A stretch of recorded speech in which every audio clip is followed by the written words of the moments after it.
I hear some sound coming up. Okay, you ready for Judge Freniere to come out? Okay. We'll see if the sound gets better and if they find a mic. Whenever she's ready. I may have to lower my own. Oh, yeah.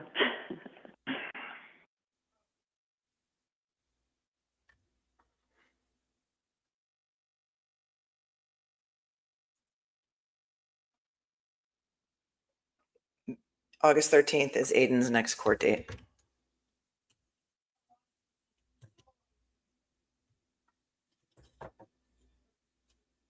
Okay, we're getting there. And we're actually going to get to see 2 cameras today. Thank you, Plymouth Superior Court, for getting it together for us so we can actually hear and see both the judge and the attorney arguing. And there's Brian Walshe. You see him sitting at the table? There he is. He got his hair cut by LC. Remember Aiden talking about LC, the barber in the Norfolk County Pokey? Haircuts are $5, and LC does a haircut, and it looks like they got their haircut with a hammer. Remember Harry Turk, the hammer haircut? And Brian Walshe. There's a reason why haircuts are $5. I didn't realize that LC is also an inmate. You're working. No. Thanks, Anne, for your Venmo. Just says thanks.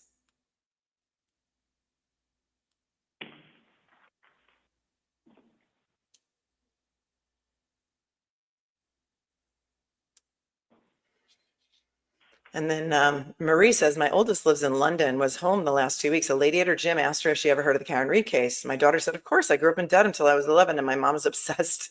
The lady couldn't believe that her daughter lived in Dedham. Thanks, Marie.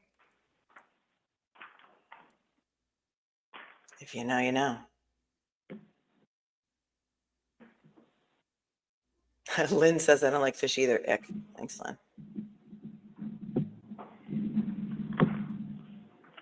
So when they get started, give it a minute, and we'll see if the volume gets better with the microphones. And if not, I will lower mine for you.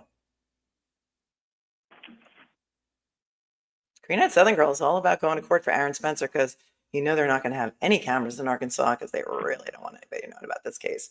And YouTube doesn't want anybody knowing about it either. Hammer Haircut Harry. Yep, it was Hammer Haircut Harry. And do you remember that Harry Turk's daughter, I mean, not Harry Turk's daughter, Katie McLean's daughter was in the chat, and she wrote me an email, and she said, thank you for the jokes because I couldn't get through this trial, and I didn't want to be in the courtroom. And you saying that Harry looked like his haircut, that he got his haircut with a hammer, really made me laugh, and she wanted to thank me for it. So see, I joke, but sometimes, you know, we have to joke because if we don't laugh, we're just going to cry all the time. All the time.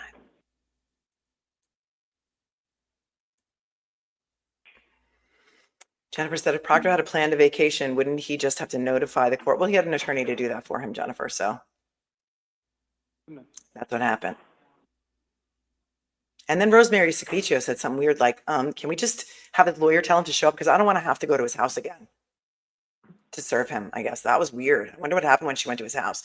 Did like his wife chase them away and start cursing like she did to the reporter who went to Proctor's house, remember, and was on their lawn? And was it Proctor or the wife that started yelling and screaming at them and cursing at them? It was crazy.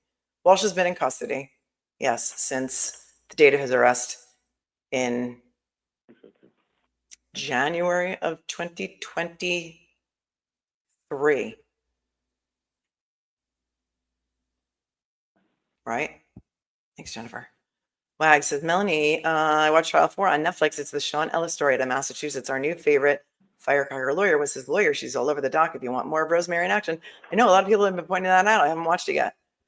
Is it like a lot of episodes or is it just one episode, Trial 4? Do you guys know? Oops.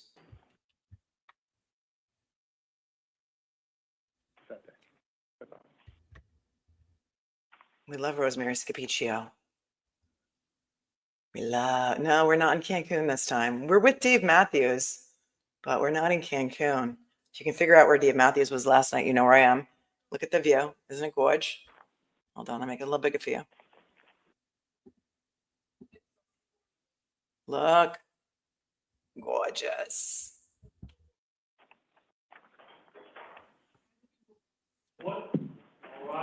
Here we go.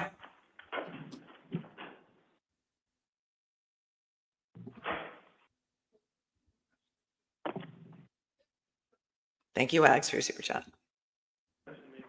May I proceed, Your Honor? Yes, please. Thank you. The matter before the Court of Commonwealth versus Brian Walshe on Norfolk County docket 2382CR0091. Mr. Walshe is present, represented by Kelly Porges and Larry Tipton. Commonwealth is represented by Assistant District Attorneys Anne Yas, Gregory Connor, Laura McLaughlin, and Tracy Cusack. This is on for a hearing on a motion to dismiss. Laura Good McLaughlin. morning, counsel. Please introduce yourself. Good morning, Your Honor. Greg Connor for the Commonwealth. Good morning, Your Honor. Laura McLaughlin for the Commonwealth. Morning, Your Honor. Tracy Cusick for the Commonwealth. And Ms. Yas is sitting behind us. Not enough space for her? Hopefully you only have to hear from 3 of us today, Your Honor. All right. Well, I appreciate everyone being here, and I see that you have a new. Yes, I'm working. Heard about that the last time we were together, so I'm glad to see you. Thank you, Your Honor. Welcome to the defense. Good morning, Your Honor. Good morning, everyone. Kelly Porges on behalf of Mr. Walshe. Good morning. Good morning, Your Honor. Larry Tipton for Mr. Walshe, and I would just ask, once again, renew my request to have his handcuffs removed so he can use a pen, and I did speak with the court officers. And I spoke with the court officer this morning, and as I said to you in the last places we've been, I follow the rules as they direct me. And in this instance, I understand that the court officer is comfortable with that, so his cuffs will be removed. Brian Walshe gets out of handcuffs today. Look at that. It says the captions are on, so I apologize if they're not working, but it says they're on. Oh yeah, somebody tell Amanda what happened when somebody went on Proctor's lawn in the chat. So we're here today on, I guess, to handle 2 matters that are on my radar, and I'm happy to handle anything else that you want to bring to my attention. But of principal concern to me today is the defendant's motion to dismiss, and also a motion with regard to I'll call it the federal protective order. And I just want to address that specific to this case. I think that we were all on a call or all listening to the same hearing before Judge Krupp. I didn't feel the need to necessarily engage myself in those hearings and let it play out. As you know, I had sort of put a temporary hold for a hearing last Friday, which I ultimately decided we didn't need to do because of the events as they progress. But we can talk about that as well today and how that particular issue impacts this case, which may be very different than some of the other cases that were involved in the prior hearing. But I'll hear you on those 2 motions, and then again, anything else that you wish. So let me just tell you where I am with regard to my level of preparation so that you can respond accordingly. I have read all the days of the grand jury transcript. I have read, I'd probably say 75% of all the documents that were presented to the grand jury. And that 75% is directed towards the issues that I thought would be important for today. So for instance, I didn't spend any time looking at grand jury records that related to airlines. I didn't spend any time looking at grand jury records that related to finances. Although you can make an argument that the argument isn't made with regard to what's contained in those records. So I read all relevant, what I thought were relevant grand jury exhibits. I've obviously read your motions. So as a preliminary matter, that's where I start. The defense's motion. I'll hear from the defense first. Let's go. Here we go. Motion to dismiss, Sean Walshe. We haven't seen any of the papers because they're impounded or sealed. Thank you, Judge. First thing I want to address is this, the interpretation of Riley. We cite to Riley, and then the Commonwealth cites to Riley, and it appears that Commonwealth relies on Riley and their interpretation of Riley to say since we, in their opinion, met the sufficiency of evidence as to premeditation and specific intent, now we can also prosecute on extreme atrocity and cruelty. Let me just first address Riley. That's not what Riley says. What we made clear in our memorandum is that Riley stands for the simple proposition that they clarified to Pace. They basically said, just to be clear, Pace was talking about the face of an indictment under 265-1. And they said, now this case Riley presents a different matter. And so to be clear, you have to present sufficient evidence to the grand jury on first-degree murder, and they kind of left it at that. Then the opinion kind of wanders off and says something about, in footnote 8, that the Commonwealth tends to rely on, saying that if you present any theory of first-degree murder, you can then, it seems to be saying you can, at least that's what the Commonwealth says, you can then prosecute on any theory. That's not logical. If you just think about it for a moment, Judge, that would defy well-standing law. Moran, Walchek now, Humberto H., Handwright, the cases we cite, and two of the cases that they cite, Moran and Walchek, that make it clear that elements of the crime at issue, the grand jury has to hear sufficient evidence to make out the elements of the crime that is going to be indicted. And what does that mean for this case? What it means is that you have to, if you want to prosecute Mr. Walsh on a theory of extreme atrocity and cruelty, you have to give the grand jury at least sufficient evidence meeting the probable cause to arrest standard on what the elements of extreme atrocity and cruelty are. And what do those elements include? They include the three now Castillo factors, that the grand jury has to hear sufficient evidence of at least one, I would suggest at least one, if not all three of those factors. They heard nothing at all. And the Commonwealth in their memorandum does not even try to argue that they presented any evidence of those factors. And why is that? Why is it important to understand that what Riley says and what Riley doesn't say? Because if you just think about it for one moment, if a grand jury only heard sufficient evidence of third-pronged malice, an intent to do an act that a reasonable person with the facts known to the defendant at the time would have believed would have resulted in a plain and strong likelihood of death. And let's just say for this hypothetical that the grand jury also heard sufficient evidence of premeditation. Is it the Commonwealth's position that the indictment, whether it's issued with the language of 265-1, would allow a prosecution of premeditated murder? Of course it wouldn't, because the only malice element that that grand jury heard was third-pronged malice that does not apply to premeditated murder. Is that their recitation or evaluation of the evidence that was presented, that they only heard third-pronged malice? No, I'm not representing that, Judge. I'm trying to just distinguish and make clear All right, so let me just ask you, Attorney Tipton. Yes. It seems to me that this motion to dismiss is based on an argument of insufficient evidence. And the issue that you're raising now seems to me to be something that is relevant perhaps to a motion in limine with regard to what the Commonwealth can produce at trial. But your task today is to convince me that there was insufficient evidence of premeditation, right? Well, that's right insofar as you've stated it, but I understand my task is also to argue that they did not provide sufficient information to establish. But you agree with me, sir, that if they provided sufficient evidence of premeditation, the first-degree murder and malice, the first-degree murder indictment stands. The first-degree murder insofar as it alleges premeditated murder. Goes back to what I just said. Isn't this an issue that you're addressing with the court, an issue with regard to limitations on evidence if you're unsuccessful in this motion down the road?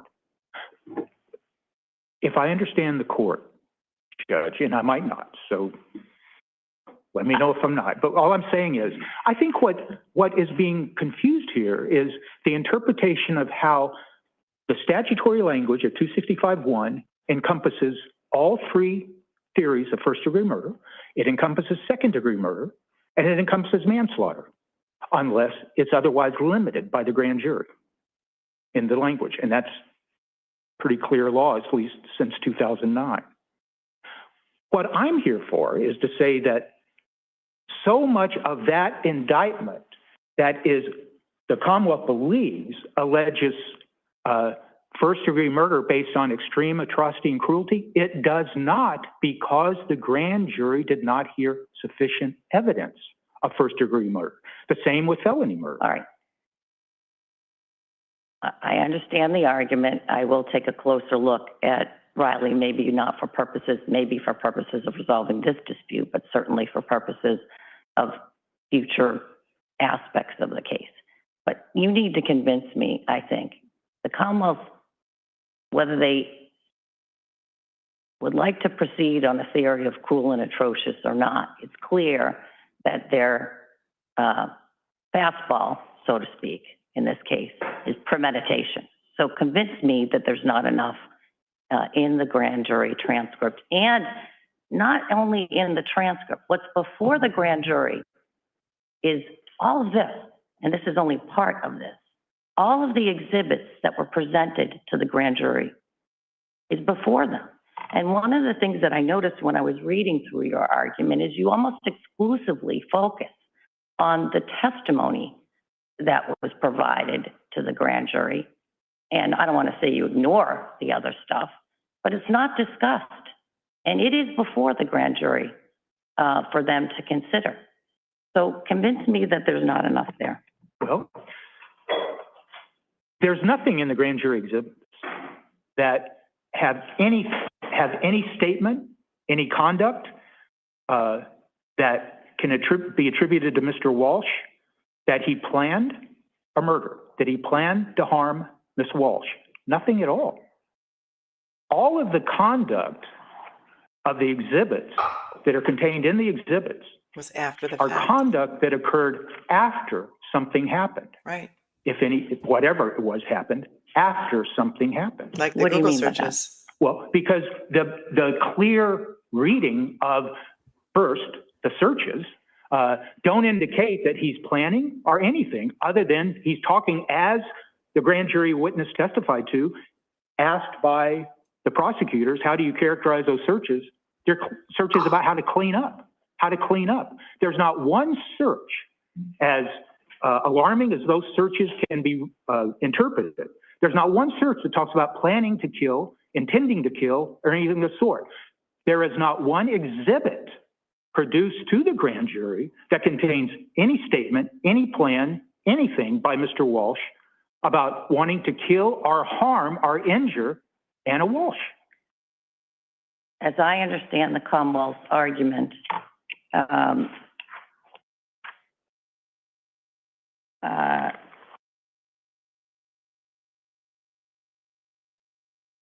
with regard to premeditation, their argument would be, from their opposition, that it's reasonable for a jury to infer that, or credit It's not wrong.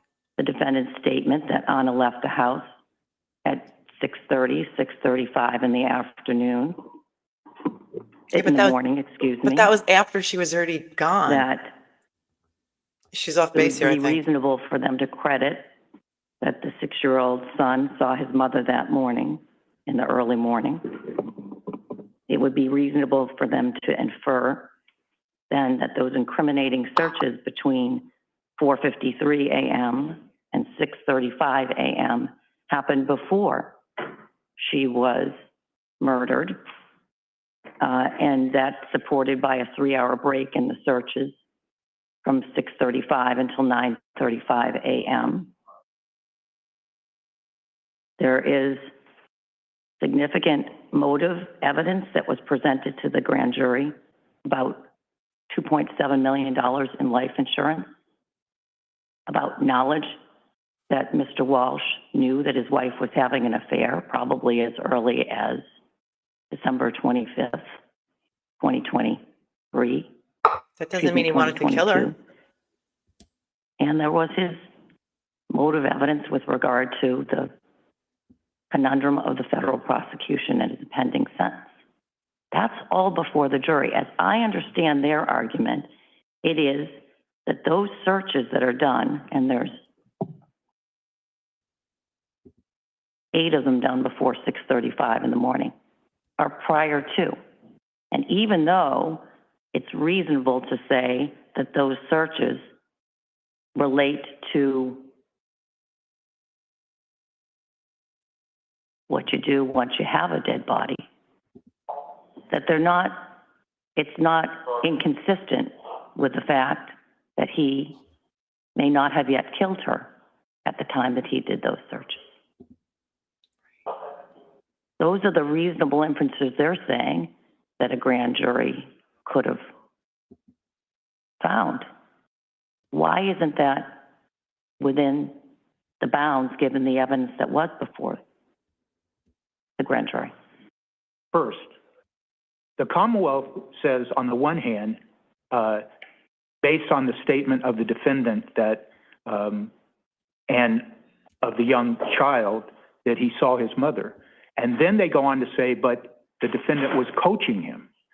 And then at the grand jury, they go through an enormous amount of effort to dispute whether the child actually saw her, as they put on witnesses talking about everything from how well he understands English, the young child, what he does, what he doesn't understand, that he couldn't have created the searches. But they go on to try to dispute that what the child said is not accurate, and it's the result of coaching by the defendant. That's right. That's what they're That's arguing. what the Commonwealth presented. Yep. We weren't there, but that's what they presented. Let me talk about the insurance. The court used the word motive. It's possible motive evidence, but motive evidence is not premeditation, and motive evidence is not malice. And there is nothing untoward about life insurance policies named in anybody's name, and there were still life insurance policies presented to the grand jury that still had Ms. Walsh as the beneficiary. So now we look at that quality of evidence. It may be some evidence of motive, but it is not evidence of premeditation. It is not evidence of malice, according to the case law.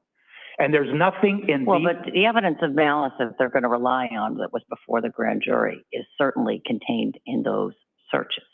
But the searches were obtained illegally. if the searches happened before. That's their theory, That is their theory, or but one of their theories anyway. But their evidence presented to the grand jury doesn't establish that, and it requires the grand jury to speculate and pile inference on inference and say, well, maybe it could have, I don't know what the grand jury was thinking. All they have to believe is Mr. Walsh's own statement that she left at 6:30, right?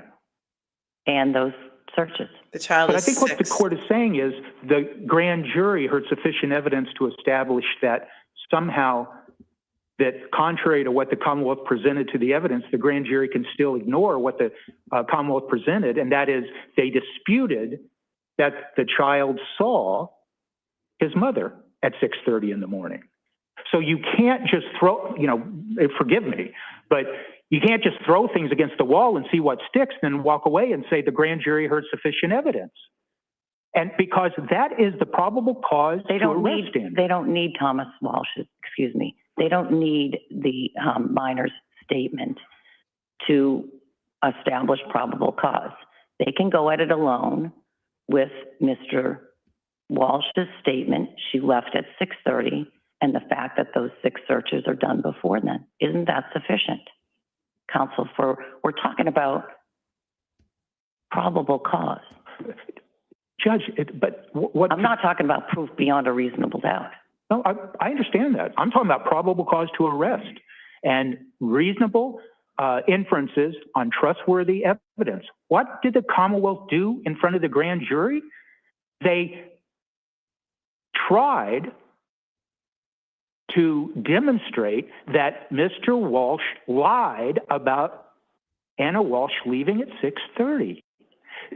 The Commonwealth spent more than a day putting on evidence that she didn't leave at 6:30. She never left. So what he said was a lie. And that's the quality of the evidence that was presented to the grand jury. So if now the government wants to stand up and say, well, we want to have it both ways. We called him a liar in front of the grand jury. And we don't want the grand jury to believe that she left at 6:30, but we're going to rely on that very same evidence to construct this argument that, oh, as they say on, I forget what page it is, I have it, but they say that in a cryptic one sentence, maybe those searches happened before. And that's all they do. All right, what's the argument? Let's change the playing field and say the argument is that, because they could pursue alternate theories, that she was murdered prior to the searches. So your argument with regard to lack of any probable cause before the jury is stronger, right? For premeditation, for first-degree murder. I think so, yes. All right. Anything else you want to ask me or you want to tell me? About premeditation? Yes. We shouldn't discard the fact that premeditation requires, I understand there's a lot to do about the time element, and I'm not even going to recite all that case law, but it does, the case law also makes clear, and I cited to the model instructions for homicide on premeditation, that it's not just that someone says, okay, I'm going to kill somebody. There has to be cool reflection, there has to be a thought, and it has to be followed by action. They have no evidence of that. If the evidence is that now they want to construct an alternative argument that, okay, even though we wanted to convince the jury that Mr. Walsh was lying about 6:30, Anna Walsh leaving at 6:30, and even though we want to try to convince the grand jury that he coached his son and his son never saw Anna Walsh, we will nonetheless use that as sufficient evidence to get the indictment based on premeditation. That is not due process. And that is exactly what they did at the grand jury. They disputed the evidence. They did not endorse it when it came to what time she left and if the son ever in fact saw her. And now they want to use it. If they try to use it, they want to use it to say, therefore, the searches happened before the death. And the grand jury is entitled to do that. When in fact, the only evidence they presented to the grand jury was, you can't believe she left at 6:30, and you can't believe that the son saw her. So the two of you are going in different directions on the significance of the destruction of evidence. That is, the Commonwealth cites to, and I will candidly acknowledge I haven't looked at the different cases that you cited. I certainly will before I make any decision on this case.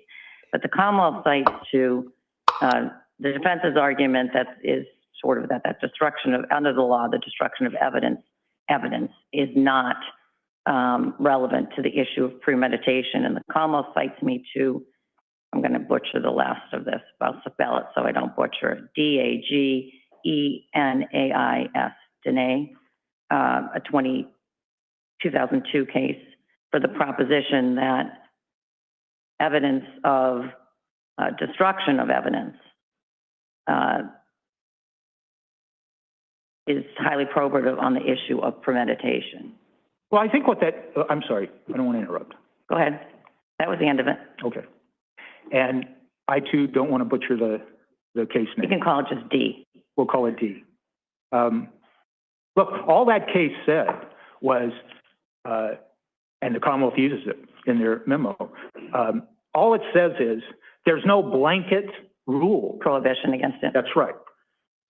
But then you have to look at all the other cases that talk about that, and all the other cases, Blakey and all the other cases that we cite, say, well, it doesn't have any bearing, destruction of evidence doesn't have any bearing on premeditation if it happened before the blow. That's the phrase used in Blakey, before the blow was struck. That is bedrock case law. That's what they're talking about. So now, getting to your point, Judge, what is the case that they cite and is Nadworny? And I think that Nadworny talks about consciousness of guilt evidence that may be used, may also be used to demonstrate, let's say, intent. And it goes hand in hand because there's a difference between the analysis of premeditation and intent. But what Nadworny, a case way back in the 70s, says is that on those facts, you could consider the condition of the body found in the trunk of the defendant's car that had been in the trunk for 4 months and show decomposition, show that it was specifically wrapped up like a funeral director may do it because his father worked at a funeral director. And they go on to elicit all those facts of how that type of thinking can be impugned to that defendant. You don't have anything like that here in this case. And so the grand jury didn't hear anything of the sort like that. And Blakey says, as well as any number of cases, say that consciousness of guilt should not be used to try to prove malice or premeditation if you can't demonstrate that the so-called consciousness of guilt evidence, and I will say for purposes of this motion, it's probably likely that at trial, those searches would be considered consciousness of guilt if the Commonwealth can demonstrate sufficiently prior to introducing them that they were in fact created by Mr. Walshe and no other person, that they could be considered consciousness of guilt, but that's the limitation. And the case law that they cite and that we cite go on and talk about the errors that are asserted in appellate review where a defendant argues that you used consciousness of guilt to influence the jury on intent and premeditation. Right. And what the analysis shows in many of those cases is, well, where the jury got a complete instruction on consciousness of guilt and premeditation and all the variations of malice, and many times the decisions are made by a substantial miscarriage of justice. But the point is, they're saying in those cases, we think the jury understood that you can't use that evidence other than consciousness of guilt. So in this case, you might have consciousness of guilt evidence, but that is not evidence of premeditation on these facts. You might have consciousness of guilt evidence, but it's not evidence of intent, and it's not evidence that establishes any of the three prongs of malice. That's what we argue throughout our brief. And he knows the cases. He knows the cases. I think I heard Your Honor refer to affair, the knowledge of the affair. Let me just talk about that for just a moment. And then I have to circle back and not repeat what I said, but I want to talk about inferences and how they apply to the arguments that the Commonwealth makes in their memorandum. First, I know the government wants, and they've said it to the public, but they're just wrong. Mr. Walshe did not know about an affair, period. Oh.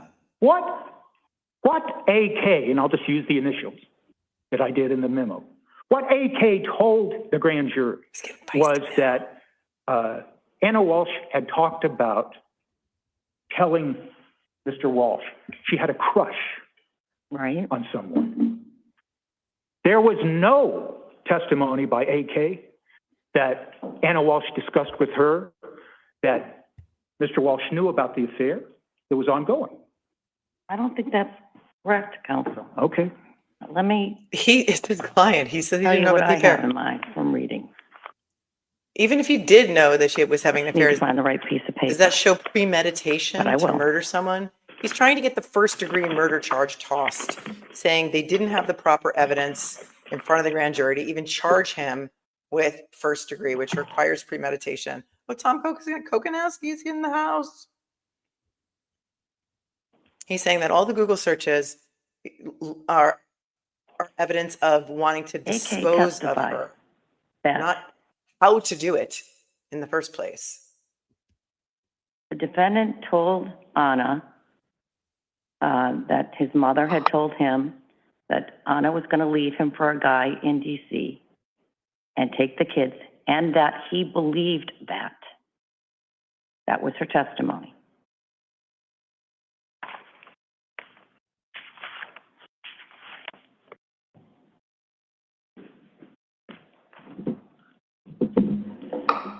think AK is a friend who testified in front of the grand jury about what Brian allegedly knew. I'm trying to think of that specific, I recall that specific testimony, but I don't think, Laura McLaughlin I thought it often, said that, well, 59 to 60 of the transcript. all right, can you pull that up? yeah, pull that up, because Laura McLaughlin, Date from that grand jury? March 8th, 2023. Thank you. no, I The can't defendant stream with told delay because this is a live Zoom. the police in his January 4th interview Hmm? that he had access to Anna's iMessenger on his phone and some access to her Instagram. Those are the two ways that Anna communicated with WF for his testimony.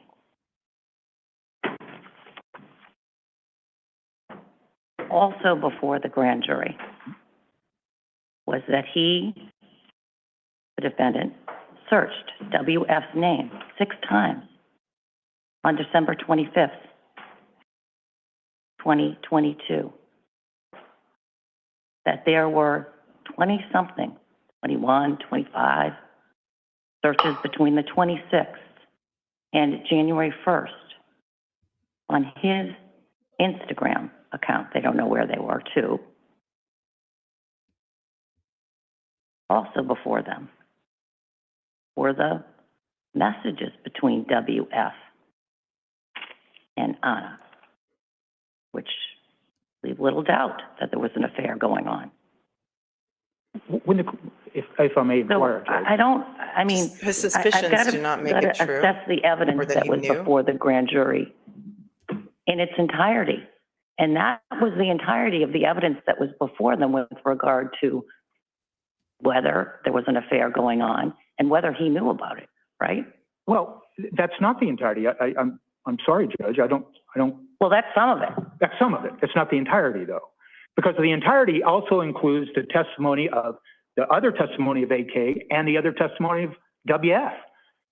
And that testimony from WF was specific that him and WF and Anna were talking about their affair and that she wanted to tell Mr. Walshe about it, that she would, quote, be devastated I saw if he that. learned about Right. it. And then there's this conversation about his mother hiring the psychic and being, that's where that came from, hiring a psychic that told her, the mother, that Anna Walshe may leave the defendant for someone in DC.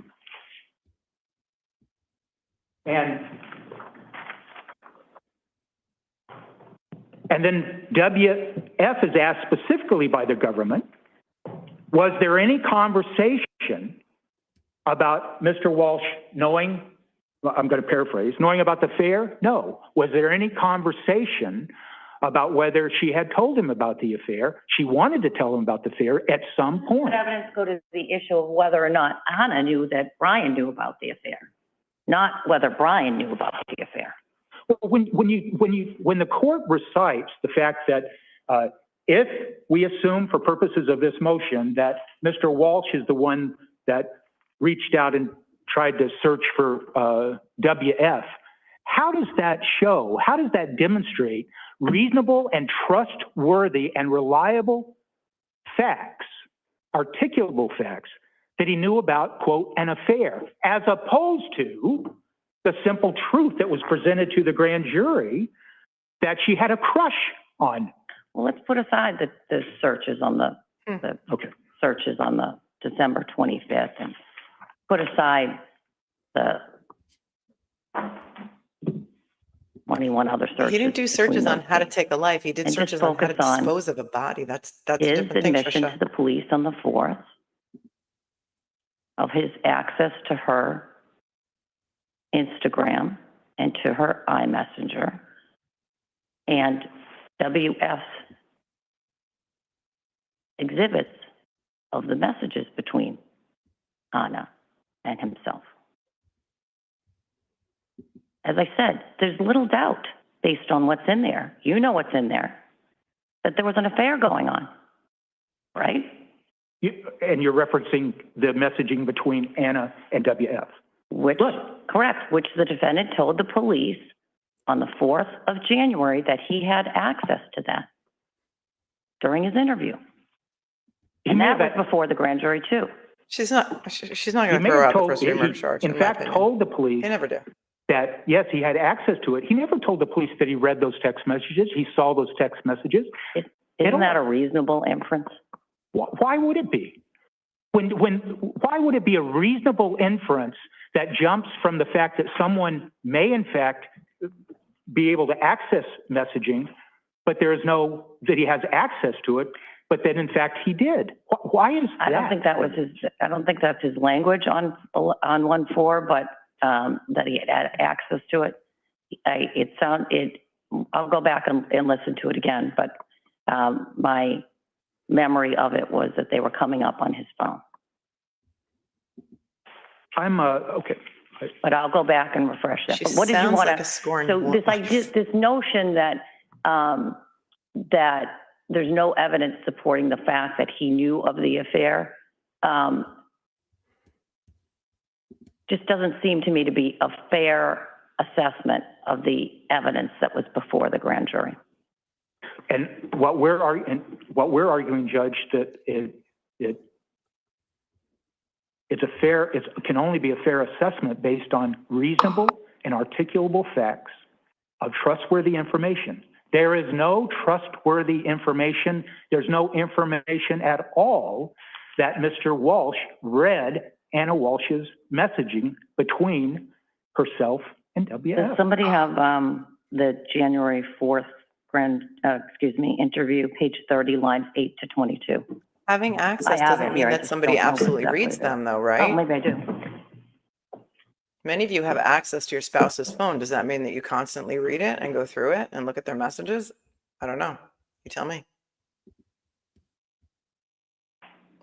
She has not ruled on the motion to suppress yet. Anyway, Courtney. I'll go back and look at it. That's the area where, that is the location where he discusses in his interview on January 4th, his access.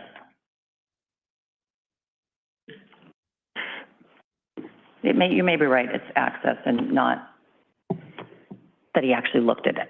And I'll take a look and see if I'm wrong. All right. Could I just go back to pages 60 and 61? Yes, I have it right here. So I thought the court had recited in saying that there was testimony that Brian believed. Anna believed, Brian believed. So I'm on 60, line 11.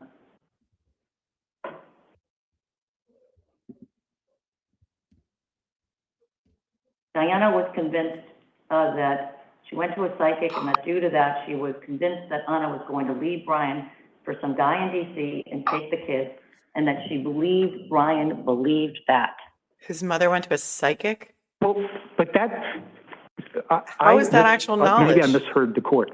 I thought you said that there was direct testimony that Brian had represented that there was a statement attributed to Brian Walsh. No. Okay. He consistently, throughout his interviews, as I know them, with the police, averred that he wasn't having an affair, and he didn't believe she was either. Okay, so turning back to that now, Judge, line 11 at page 60. Anna can believe what she wants to believe. There is no factual basis presented to the grand jury that Brian Walsh did, in fact, believe that.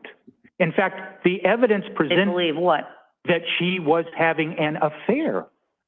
In fact, there's testimony at the grand jury that this psychic investigation was revealed by Brian to Anna Walsh.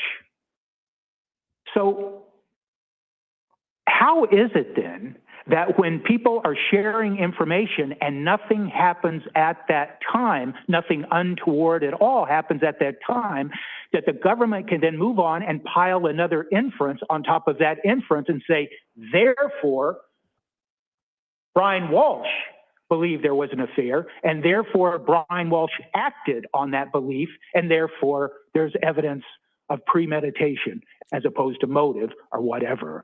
But how can a grand jury be permitted to pile inference on inference when that's what the government is at? If in fact that's what the government intends, that's what occurred. There is no trustworthy, reliable information that Brian Walshe believed or knew about an affair. And when you consider the testimony of WF at the grand jury, and the testimony in conjunction with AK, did she ever say he was jealous? Counsel, let's circle back to those All right. December 25th, 2022, the 6 searches with regard to William Fasto on that day. Oh, she just outed the guy, like the Coldplay So there concert are guy. 6 searches that are done That's his name, the affair guy. on a device that's attributed to Mr. Walshe for Mr. Fasto's name on December 25th. Everyone goes to LinkedIn to Google William Fasto. I think it's just randomly searching the guy's name on December 25th, Maybe he had the day that his suspicions. wife is supposed to be coming home and missed her flight.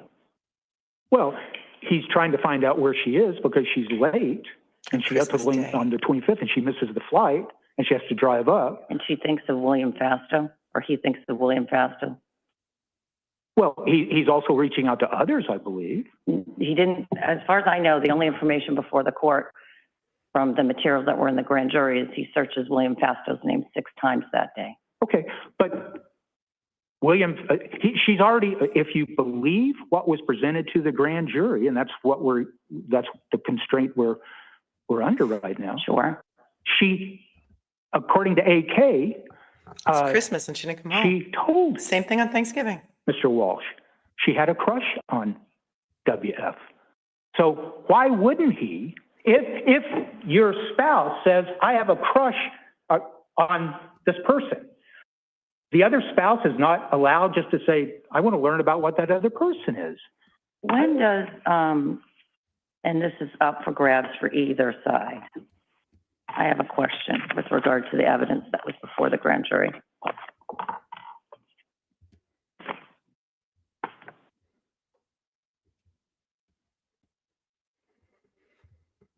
This is a motion to dismiss the indictment on first degree murder, saying that the Commonwealth did not provide the grand jury with proper evidence of premeditation So much paper. to allow them to indict on first degree murder. But the papers are impounded, so we You don't have can't to be an make this. environmentalist, I'm afraid, and be a lawyer that. Not a lawyer that's this old anyway. One of the exhibits to Mr. Dozier's grand jury is a series of voicemails left by left by Diana. And I've listened to those files. My question for the more technically enabled people is, was it before the grand jury that file number 046, or any of the files that Mr. Dozier provided, time-stamped in any way? Does anyone know that from your review of the evidence? Off the top of my head, standing here, All right, so the Commonwealth, I know there's a lot of you over there, but if somebody can answer that question when you get up to argue, if you can, I'd appreciate an answer to that. But talking about, and you're talking about the investigator when you. Yes, and something you just said triggered that memory of sort of a open question in my mind, was whether or not the grand jurors had before them, other than by context of what's being said in those messages, the timestamp for the days those messages were left.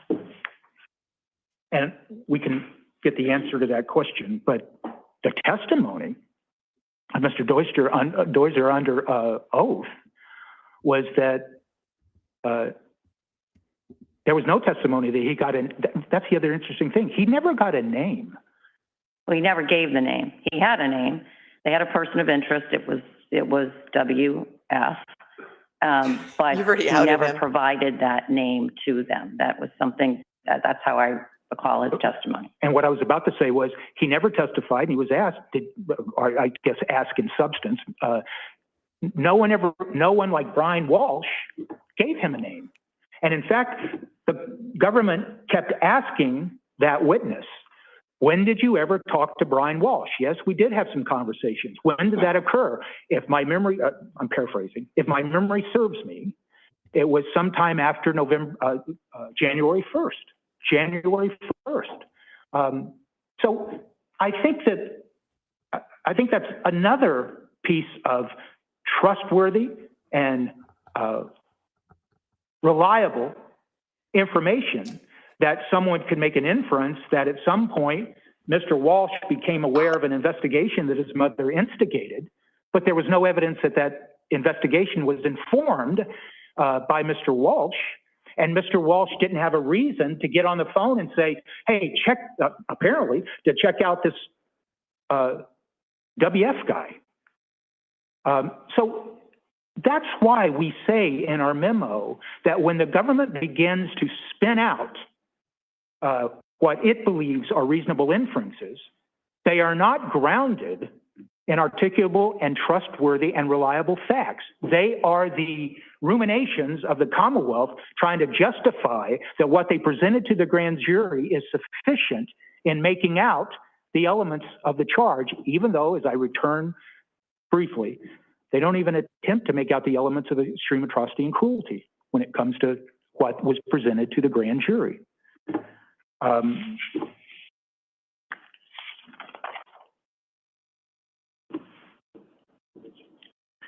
Another final example of this, and I know the court didn't reference it a moment ago, but it's this articulated argument by the government that somehow, and they go on for almost a full page talking about the facade that Mr. Walshe created by making it look like to everybody that it was just a happy family, and that was his plan to present to GM this presentation that it was just a happy family. You know, Judge, what the grand jury, and that's the government's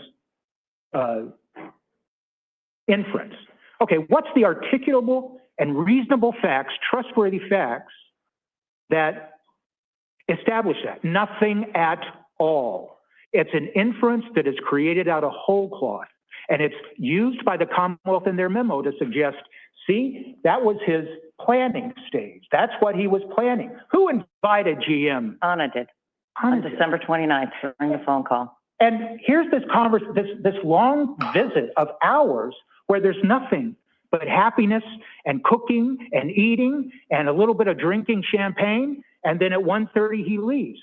We recite all of that evidence because it is the trustworthy and reliable evidence that the grand jury heard and contradicts not the other evidence that they heard. It contradicts the inferences that the government is trying to make. Did it get across the finish line here on the grand jury presentment? And well, I credit what you're saying, that this argument that he somehow in some planning phase called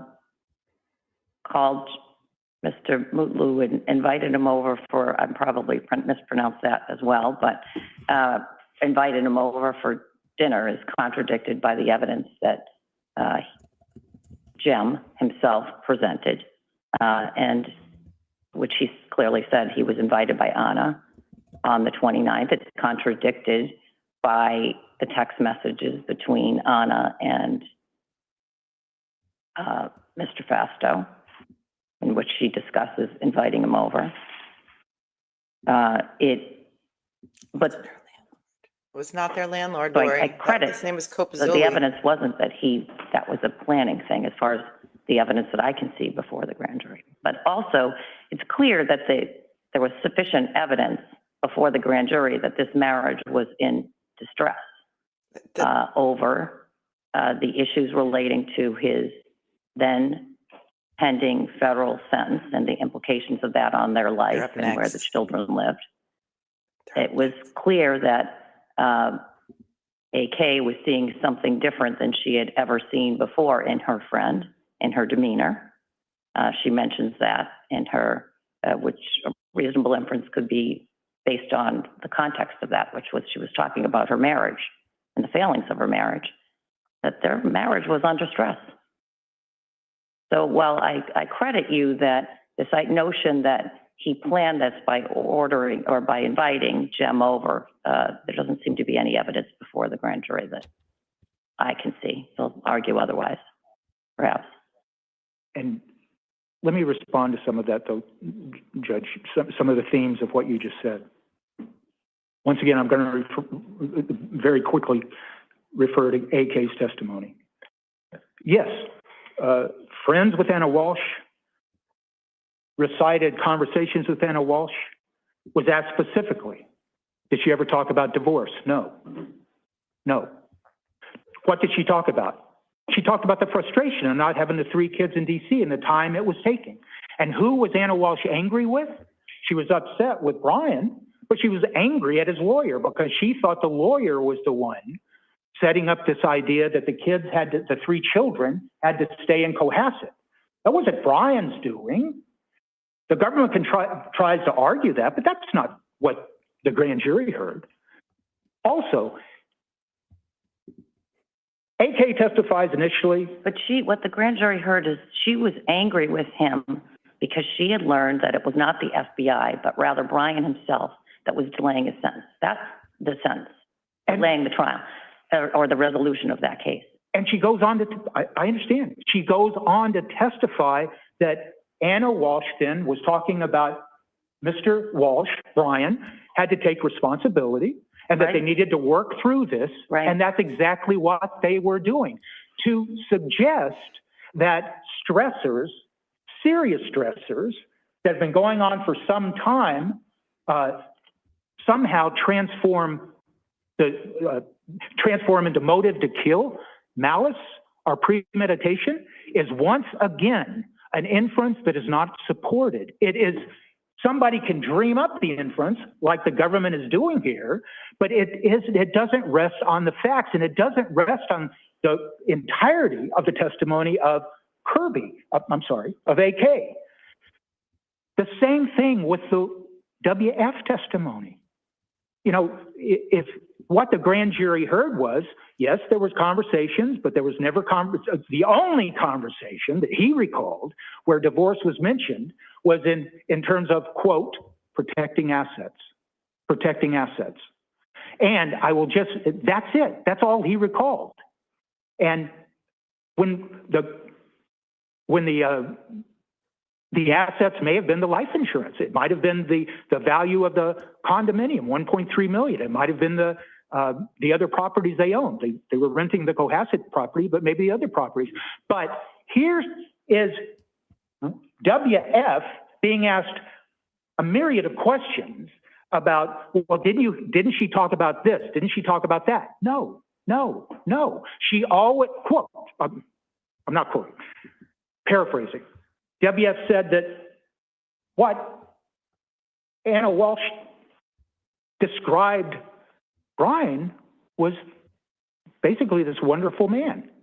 That doesn't sound like, and it can't be used to now construct some argument that whatever stressors were going on in the family then can be used to establish premeditation or malice in any of its forms. It is, as we say, it is piling inference on inference, and doing so is violation of due process in Article 12 because the grand jury wasn't presented that type of evidence. It is the inferences that are being constructed by the Commonwealth that aren't grounded in articulable facts, plain and simple. The other thing is about the money. They'd already started paying the money back. This idea constructed out of whole cloth that somehow one of his motives was to murder his wife so he gets access to monies, so he can pay $450,000 that they'd already started paying for, and they had all these properties, just defies logic. What was the evidence before the grand jury that they, since you mentioned it, that he had paid back anything? I think that, I know it's in the grand jury somewhere, Judge, because Where? He I owed will find restitution I'll for give you his a sale of the particular citation. Anyone? fake Andy Warhol paintings Mr. on Walsh eBay. made statements that one of the 4 days that he was interviewed by the police, he'd explained, and I believe his attorney was present when they both represented that part of the money had already been That's right. paid back. And Tracy Minor indicated to the detective that they were trying to pay back as much money as possible prior to the sentencing. Well, I knew that part. I And they appreciate represented that. money had been paid back, a number had never been given for the amount. So it wasn't in the grand jury, it was in the exhibit. And is there anything in the exhibits that were before the, well, that's in the grand jury. Exhibit. I understand, but I was misleading when I said it was in the grand jury. No, I think that's the proper statement. Before the grand jury, it was an exhibit to them. Was the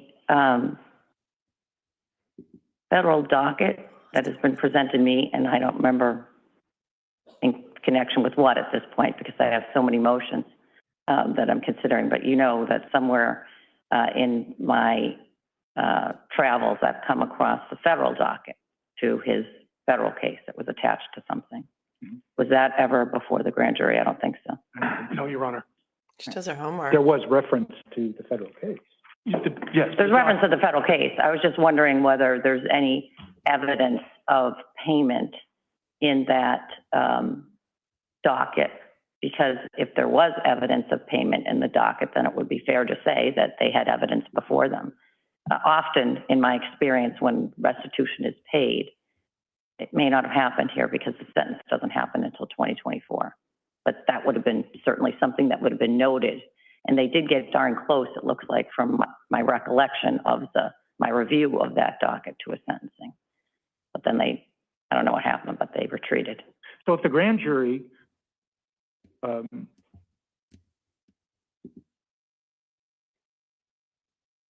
So they do have evidence in his statements that some restitution was Yes. paid. and they did not hear any evidence that there was some conflict about, or some argument about the amount of money that had to be paid back. There's nothing like that presented to the grand jury. There was the stresses revolved around primarily the 3 children in the DC. And once again, AK testified about the plans that both Brian and Anna Walshe were trying to make to move the 3 kids up to DC. So what you have is testimony of stresses in a family Down to DC. grounded in what we'd all believe would be true. 3 young children living in one place, mother living in another, and they're trying to work this out, and it's taking longer than expected. How does that become a reasonable, articulable, and trustworthy fact to build a premise that that stress led to premeditated murder or malice in any of its forms? It's pure conjecture, it's speculation, and it can't be the basis for this indictment. I don't want to keep going on here. I would like just to make clear something here before I sit down. And you can shut me down, Judge. I know you will if you want to, but it's this Riley thing. And let me just say briefly, I would be I happy. won't shut you down because I'm not sure, I'm still not convinced that it's relevant to the decision I need to make on this motion, but Okay, it's certainly going to be relevant later, so that the earlier I get educated, the better. so let me try to make, the argument that it is relevant. Okay. Because we do argue it. What we're saying basically is that the grand jury has to hear the elements of the offenses that are encapsulated in 265.1 statutory language. It's not, there's two separate bodies of law. 265.1, that covers all the theories, but that is a procedural issue. It's a little substantive, but it's procedural. Over here, we have all the case law, Moran, Walshe, and I believe, the way I interpret Riley, to say this. You have to present the elements. And for some reason, the way the justice wrote that opinion in Riley was, we want to clarify what we left open in DePace. He doesn't talk about Moran or anything. And what I think he's clarifying is, let's just be clear. In DePace, we talked about 265.1 because the challenge was on the face of the indictment. In Riley, we're talking about something else. We're talking about what the grand jury heard. And so under Moran, if the grand jury does not hear sufficient evidence of the elements of a particular theory of murder, then the indictment, as we're asking, that so much of the indictment that can be read to include, in this case, extreme atrocity, and they didn't argue felony murder, so I'm not going to waste the court's time on that, but extreme atrocity, you can't try him on extreme atrocity because the indictment doesn't That's why, include it. see, we're ending at the same place. To me, you're seeking to limit the Commonwealth with regard to the theories it may pursue at trial based on a failing in your perceived failing of proof in the grand jury. It seems to me that's not a dismissal of the indictment for first-degree murder. It's a motion in limine to say that the Commonwealth can't have that evidence at trial. Even if I credited your worldview with regard to that case law, it wouldn't result, that alone wouldn't result in the dismissal of the indictment because of the evidence, if I credited it, of premeditation, right? Look at the clerk. That's why I see this right of your slightly screen. differently than you do. Well, and I would agree with you, Judge. If you found sufficient evidence to the grand jury of premeditation and the type of malice that only applies to premeditated murder, if you find that, I agree they can, so much of the indictment that charges first-degree premeditated murder stands.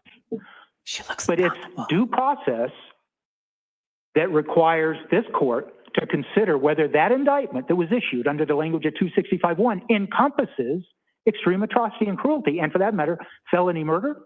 And why?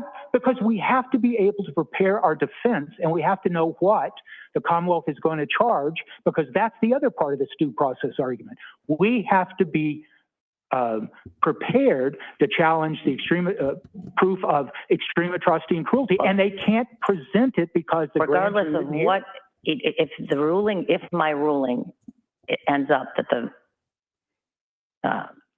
murder charge isn't dismissed, you have plenty of time. You don't have to wait on your motions in limine. You will have plenty of time to brief and address that issue between now and October. I mean, it's plain to anybody in this courtroom that knows the evidence in this case that what about the way whatever it was the obtained, Commonwealth's Judge? evidence is with regard to cruel and atrocious behavior, certainly isn't their lead argument. It's not great. Well, I mean, and it'll be, even if I allowed it, frankly, this is where I go off script and it's never good. Even if I allowed your motion or I denied your motion and said, oh no, they can go forward on both theories. As a strategic matter, they got to start thinking, are we shooting ourselves in the foot by doing so? They don't Because care. from what I've seen, it's pretty thin. Pretty thin, I she appreciate says. that comment, Judge. I understand you're not making a ruling, but I appreciate the comment. But I'm not going to. But I get it. You have to get ready for trial in both theories.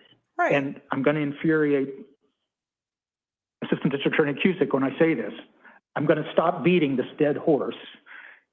You and I, and Attorney Porges on behalf of Walsh, I don't think I'm making myself clear about the differences between what you're suggesting, a motion in limine to kick out a theory of first-degree murder, and what we're asking for the court to do. You're asking me, I know what you're saying, you're asking me to dismiss it in so much as it charges cruel and atrocious. Yeah, Yes. I understand what you're asking for. I'm not even sure, well, I'll look at your cases. I'm not even sure I've seen that ever done. It's an interesting concept. And I'll give some more thought to that if I get there. Maybe the Commonwealth will make our job easier. It looks like Just they've made our job dropping easier for charges? felony murder. They didn't even brief it. Right, well, we got to start, I mean, October, TikTok, it's coming. So figure out what your theories are going to be, and let's argue about the things that really matter, right? Oh, so Well, he shouldn't make the It really motion? matter to us. Yeah, I understand. Argue about and things that really I don't matter? take any of this lightly. like And felony murder? when I say, Like first let's degree? talk about the things that matter, if it is the case that the Commonwealth's not going to really pursue cruel and atrocious, then we're just wasting our time, right? Open mouth, I have insert a brief foot, moment, Judge. Certainly. She hasn't ruled on the motion to suppress yet. The Google searches, the phones that were searched outside of consent. And by the way, in fairness to both sides, I only know what I know. That is, I know all the stuff that I've read. I know everything that went to the grand jury. That was March 2023. What I don't know is all the stuff that's happened since March of 2023 and whether that has any bearing on the Commonwealth's ability to pursue a cruel and atrocious. I don't know. I only know what I know. Your Honor, I'm going to sit down after I say this final sentence. That makes my argument. If they develop evidence post-grand jury Right. of extreme atrocity and cruelty, Uh-huh. they can't just decide, oh, now we have evidence of it, we can try them on that. They have to go to the grand jury and get an indictment. And I think that encapsulates what we're talking about here. I understand the argument. Yeah, it's Thank not you. Thank you. retroactive, Judge. He's right. He's right. She conducts her courtroom like an appellate judge would by asking questions of the attorneys. She puts them, you got to be on your toes for this, Judge. Massachusetts lawyers, take notice if you've never been in front of Judge Freniere Good morning, Your Honor. Good before. morning. Your Honor, the Commonwealth disagrees with Mr. Tipton's interpretation of the Riley case. Obviously, the court has it and will interpret it as the court deems appropriate. But I would suggest here that the court should not eliminate any theory of first-degree murder because here the grand jury did have probable cause to find that the defendant committed a premeditated murder with the intent to kill. A few housekeeping matters. The Commonwealth agreed. We're not saying that we thought Mr. Walshe, there was evidence before the grand jury that Mr. Walshe invited the New Year's Eve guest. That was Anna who invited him. The Commonwealth's argument is with the guests being there, Mr. Walshe used the guest's presence to create a facade of a jovial, happy couple having a New Year's Eve celebration. And I suggest that that is also borne out by the fact that when Mr. Walshe eventually got in touch with the New Year's Eve guest, I think it was on January 4th, he was asked by the New Year's Eve guest, GM, well, did you argue? And Mr. Walsh's response was, you saw us. Did it look like we argued? So I would suggest that that certainly supports that dinner was used as a charade. Your Honor, the defendant had serious financial, legal, and marital problems in December of 2022. There was ample evidence that he was aware of Anna Walsh's relationship with a man in D.C. He's certainly doing those searches on Christmas Day. That's the day Anna had said she had to work. Mr. Walshe said that in one of the interviews with the police that she wasn't home on Christmas Eve because she had to work. And there was certainly she did show up late. The flight had been canceled. She did drive up, and that's the night he begins searching those WF's name online. Then later on December 27th, he's doing a search about divorce and states to get divorced in, and the results of that search shows that Massachusetts is not a favorable state for divorce. And then the mother hires the private investigator in D.C. Now, the mother says she got the name from Mr. Walshe, that he told her not to do it, but I would suggest here he gives her the name of a private investigator. She hires the private investigator to investigate whether Anna is engaged in activities that are not appropriate for a married woman. And I certainly understand the court's question about the timing of those voicemails. I don't know off the top of my head the voicemails from the mother to the investigator firm, but we will look into that and see if there is anything. The one that I'm most interested in is, well, I'm interested in whether there's a timestamp on any of them, but the one that I'm most interested in is,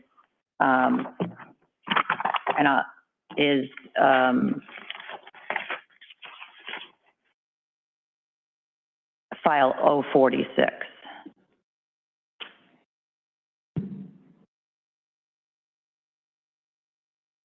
And in that message, she indicates, my son says, could you please check WF?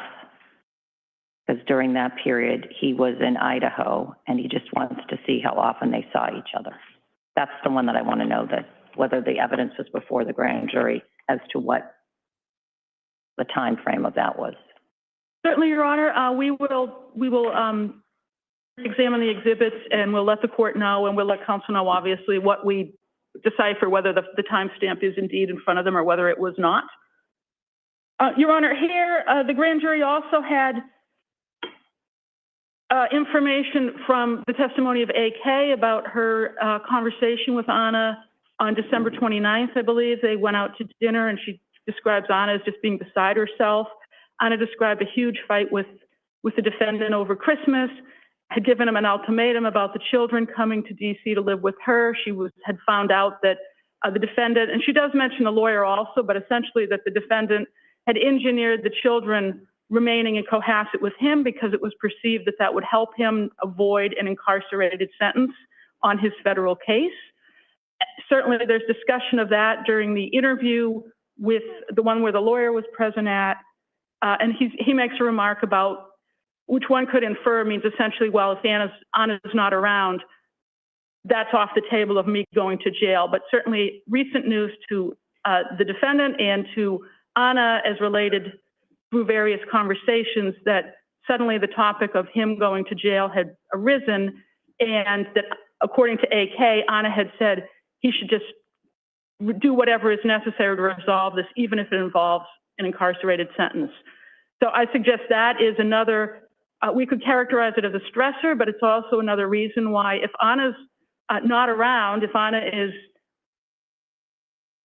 deceased or disappeared, the defendant would suddenly be a single parent, would have the children's sole caretaking for these 3 small children. He would potentially avoid that committed sentence, which he was very motivated, one could infer from the materials before the grand jury in avoiding.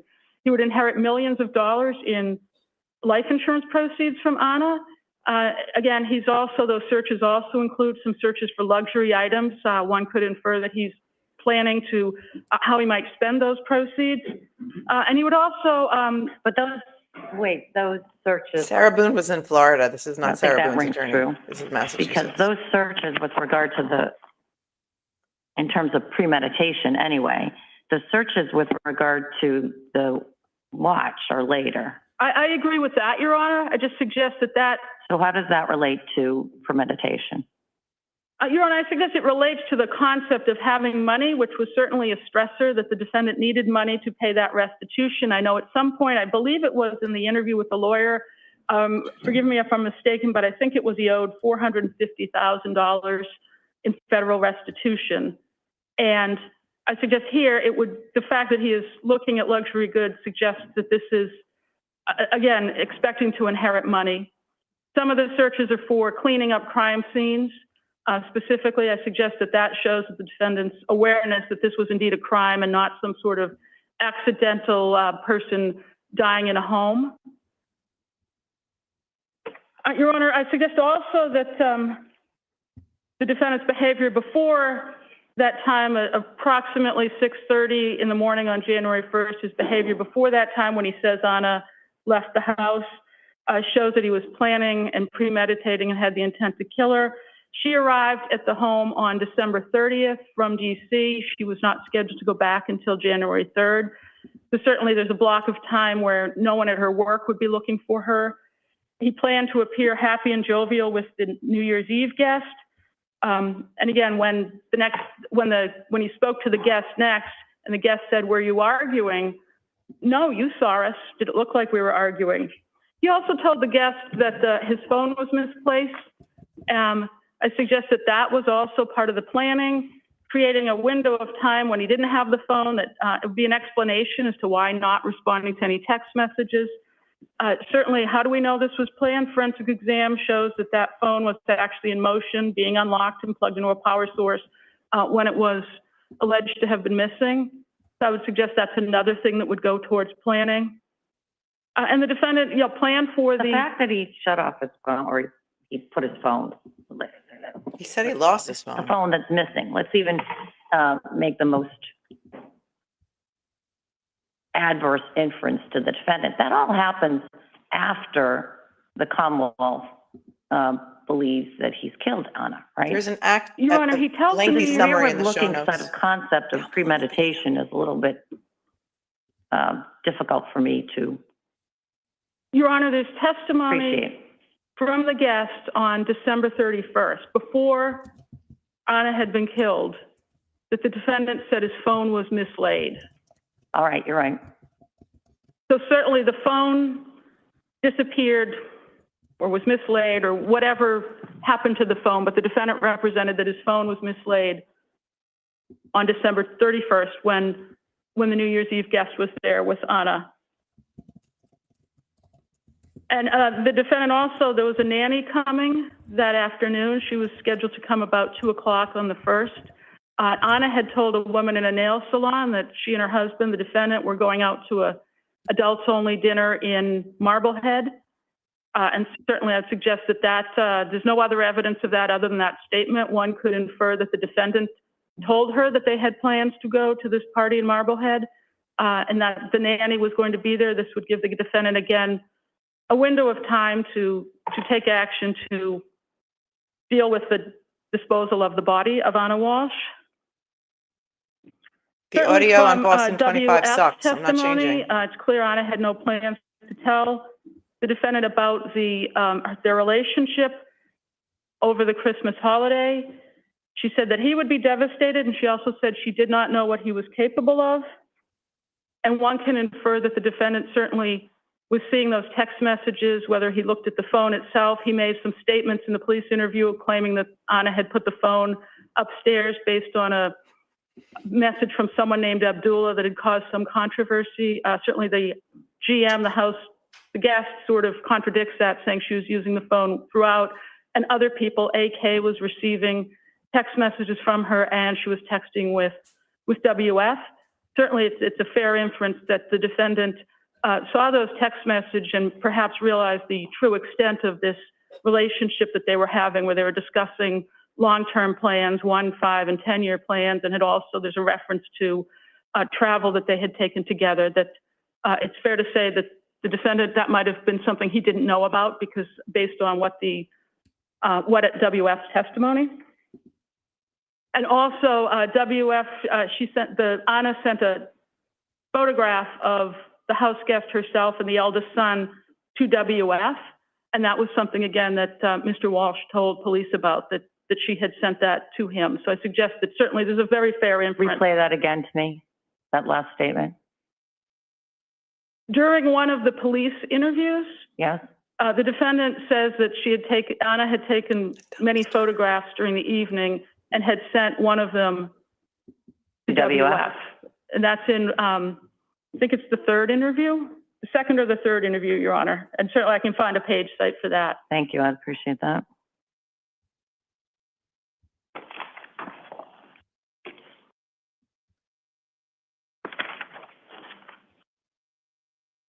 And Your Honor, it also, cases I'd call the court's attention to are Madworthy, which is in the Commonwealth's memorandum, is 396 Mass 342, and Cardarelli, 433 Mass 427. Can you give me the second one again, please?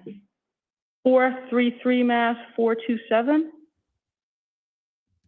Yes? And these cases indicate that, in some circumstances, evidence of a defendant's activities afterwards, after a murder is committed, can be used to infer motive and malice. And I would suggest here the defendant's activities of looking up how to clean up a crime scene, his activities of purchasing large quantities of cleaning supplies in various stores, and certainly going to different dumpsters and disposing of, one could infer, the victim's body in her possession, certainly is indicative, should be considered as consciousness of guilt, but also as evidence of intent and motive.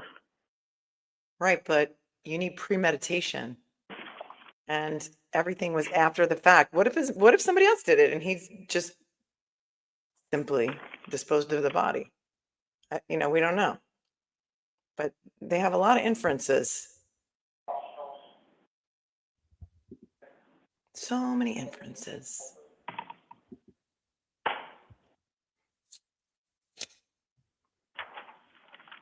Your Honor, the court has all of the materials that were presented to the grand jury, the exhibits, which are voluminous, and the transcripts and the memorandum from the Commonwealth. If the court doesn't have any other questions, I would rest on the pleadings. If Your Honor does have questions, I will get the answers to those questions the court does have to the court. All right. I don't have any questions. Well, the Commonwealth would ask the court to deny the motion in its entirety. All right. Thank you. Well, I do have a question. Good. Attorney Tipton is suggesting that I have the power under the law to sort of slice the bread, slice the loaf of first-degree murder, such that I could dismiss the indictment in as much as it charges cruel and atrocious. And you haven't talked about that. Your Honor, I disagree with Mr. Tipton. The Commonwealth does have, there's very few cases on this that the Commonwealth could find. There are 2 unpublished ones in the Commonwealth's memorandum that deal with dismissal of so much of an indictment as charges first degree. I'm not sure if they split it so much as to theories, but I would suggest looking at the Riley case, it's clear that if there is evidence to support first degree murder under any theory, It survives. It survives. The indictment survives. Right. And the Commonwealth may proceed at trial under any theory. Again, it would, and they also Subject to any limitations that might come as a result of a motion. Again, and I believe that it might be in a footnote, but there's reference to subject to bills of particulars or turning over evidence or information like that. It's not vastly, it's not any different than other rules. Do you want to discuss what evidence the Commonwealth believes was before this jury on the theory of cruel and atrocious? Your Honor, I agree with the court's description of it as thin. I don't disagree with that. Thin. Again, I would suggest that So at drop this it. juncture, the court Go with should second not degree. cut any theory out of the indictment and should instead, again, I imagine this will be litigated prior to trial. Well, But the trial's coming up, Commonwealth, sweetie. again, if the court finds that there was sufficient evidence of premeditation, this juncture is not the time to make any determination as to what the Commonwealth may or may not do with other theories. So you can't make a motion All to right. dismiss? I appreciate the argument on both sides. Twilight Attorney Zone? Tipton, it's your motion, so you get the second bite at the apple. It'll be a small one, but, because I'm not going to repeat what I said, but ask the Commonwealth judge, if you will. I give you one citation for a case that says a trial court does not have the power to limit what can be tried based on what's presented to the grand jury. Those 2 cases they talk about, there's actually more, but I think they're talking about Johnson and Rivera, which were 128 decisions. They don't have any reasoning or rationale to them. They don't explain it. What we do know is that there is a whole body of case law where the court examines what evidence was presented to the grand jury to determine for the appellate court's reasoning that there was sufficient evidence in light of a motion and in light of a ruling by the judge of that there was insufficient evidence, and so you can't try the person on a particular theory of murder. I can give you the citations of those cases if the court permits, but I don't think the government here, and they have 2 well-versed appellate attorneys with them, can give you one citation to a case that says, you, judge, don't have the power to do what we're asking you to do. And of course, what we're asking you to do is we believe is grounded in the law. All right, well, I'll give you a couple of days here or there to bring me up to speed or give me any citations. Obviously, you don't have to file a pleading. Just need to memorialize it and emails to each other that the cases that you're bringing to my attention. If you prefer to file a pleading, that's fine too. And if you give me case law, I'll just note the emails and put them, I'll just have them scanned or something so that there's a record of it happening if you need that. I will file it very short. Whatever's easier for you. All right. So that matters under advisement. Now,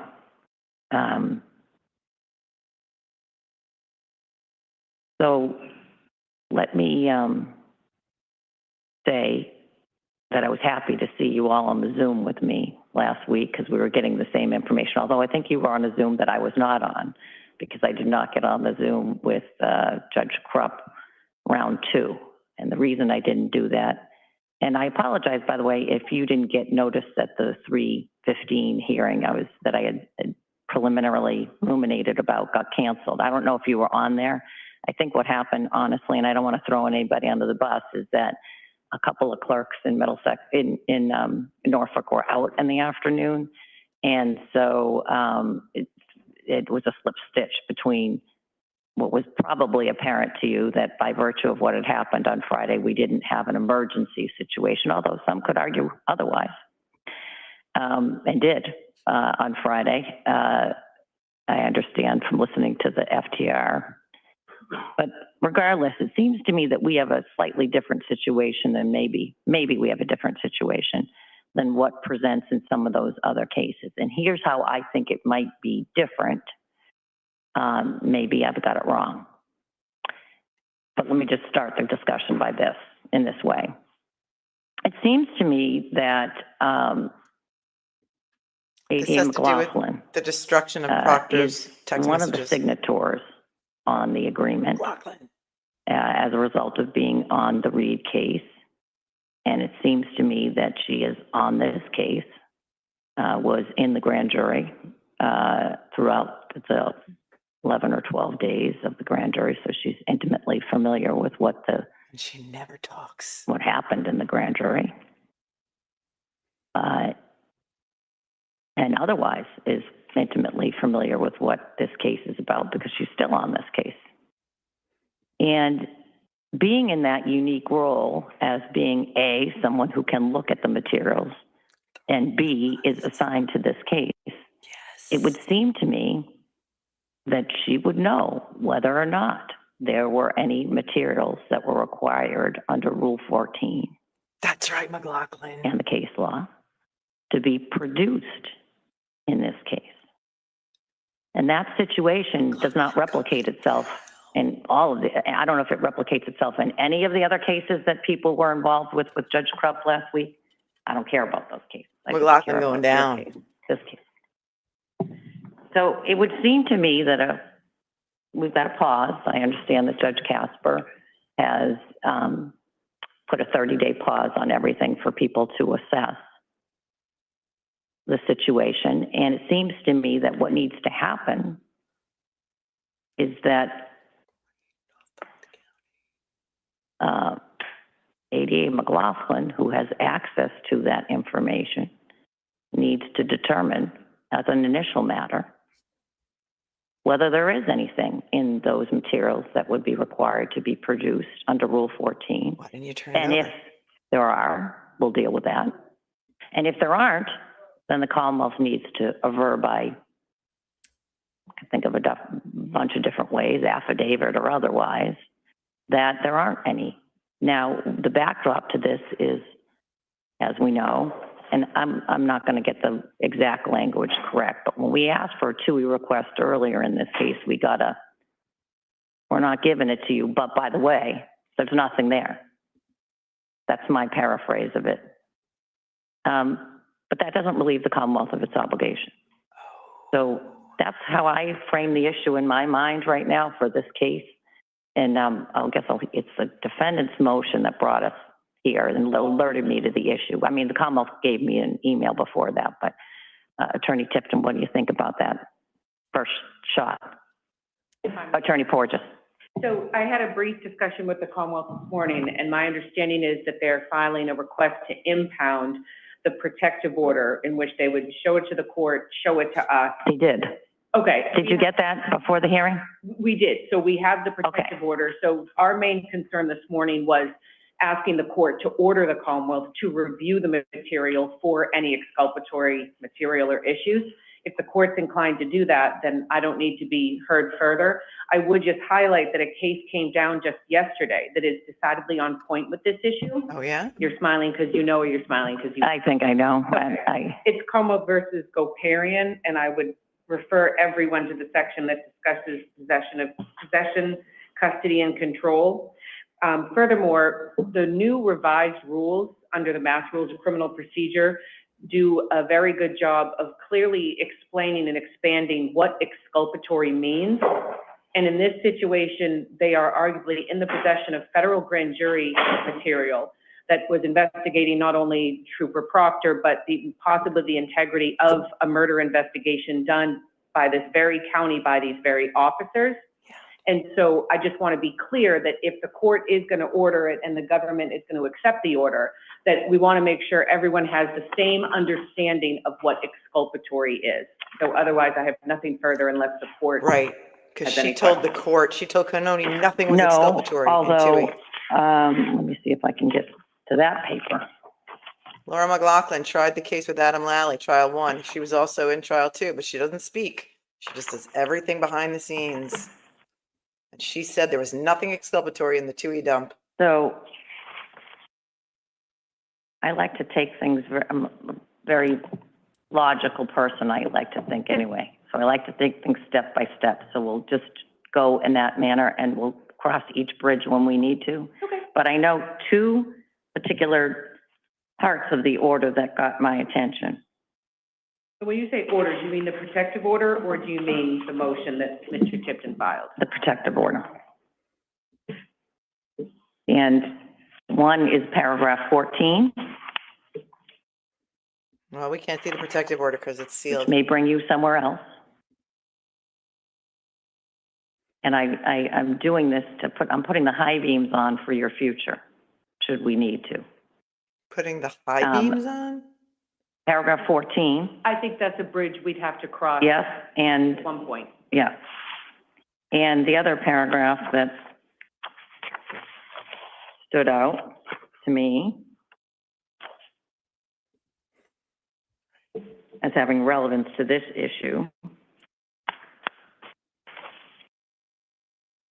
is the opening sentence, or all of paragraph 11, with regard to the issue of possession, custody, and control. The first sentence of paragraph 11? I think it might be one, yes, yes. So So, but we don't have to, I don't think, I'm just alerting you to those two paragraphs because there are two things that caught my attention as we move forward on this issue. But let me hear from the Commonwealth first with regard to okay. what, and then I'll go back to the defense. Thank you, Attorney Porges. Thank you, Your Honor. So it's kind of a unique posture because my co-counsels are not party to viewing the protective order at this juncture. So No camera First on her. Assistant Lisa Beatty has been in contact with the Special Assistant. What does Attorney- supervisor mean? That would have been the chief of the appellate unit at that time who signed the protective order in 2024.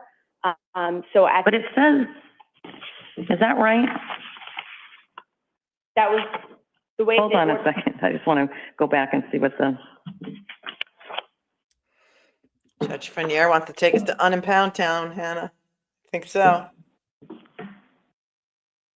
so I refer you to 6B.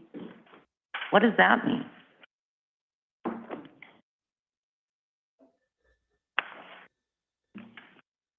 I don't think that's Laura McLaughlin. When that was Speaking. drafted, it was relative to supervisors assigned as part of the Show Karen Reed face. prosecution. Show her face. Right. So at that time, it was the First Assistant, Lynn Beeland. But it wasn't just appellate supervisors. It says Correct. any We want to show her Supervisor. face. of counsel of record. It is So Laura. Anybody that was counsel of record supervisor, which Correct. could be multiple levels. I don't really know, haven't studied your corporate structure. Correct, but as I can say today, well, defense counsel has the opportunity to review the protective order. My co-counsels have not had that opportunity. So Lisa Beatty is in contact with the Special Assistant Attorney General, who has an update. She's on Zoom. If Your Honor would like to hear from her, where the office Go to the is podium, working with the Laura. U.S. Attorney's Office about any future amendments, this protective order, or any additional clarification that the office is seeking about any potential further disclosure. So if you would like to hear from her, she is on Zoom I'll and could pass fill the the court buck, in Laura. on, recent updates that occurred this morning. Yes, please. Oh, good. They're gonna, oh, you put this camera on from Welcome, the Zoom, ADA woman. Beatty. Good morning, Your Honor. I can't hear Sorry. you. We You can can't hear her. me? First of all, fix your camera so we can see your Hold on. face. How about that? That'd We be try that great. Can again? you hear me now? Yes, I can. Thank you. No, we can't see you. I can't see you anymore, but I can hear you.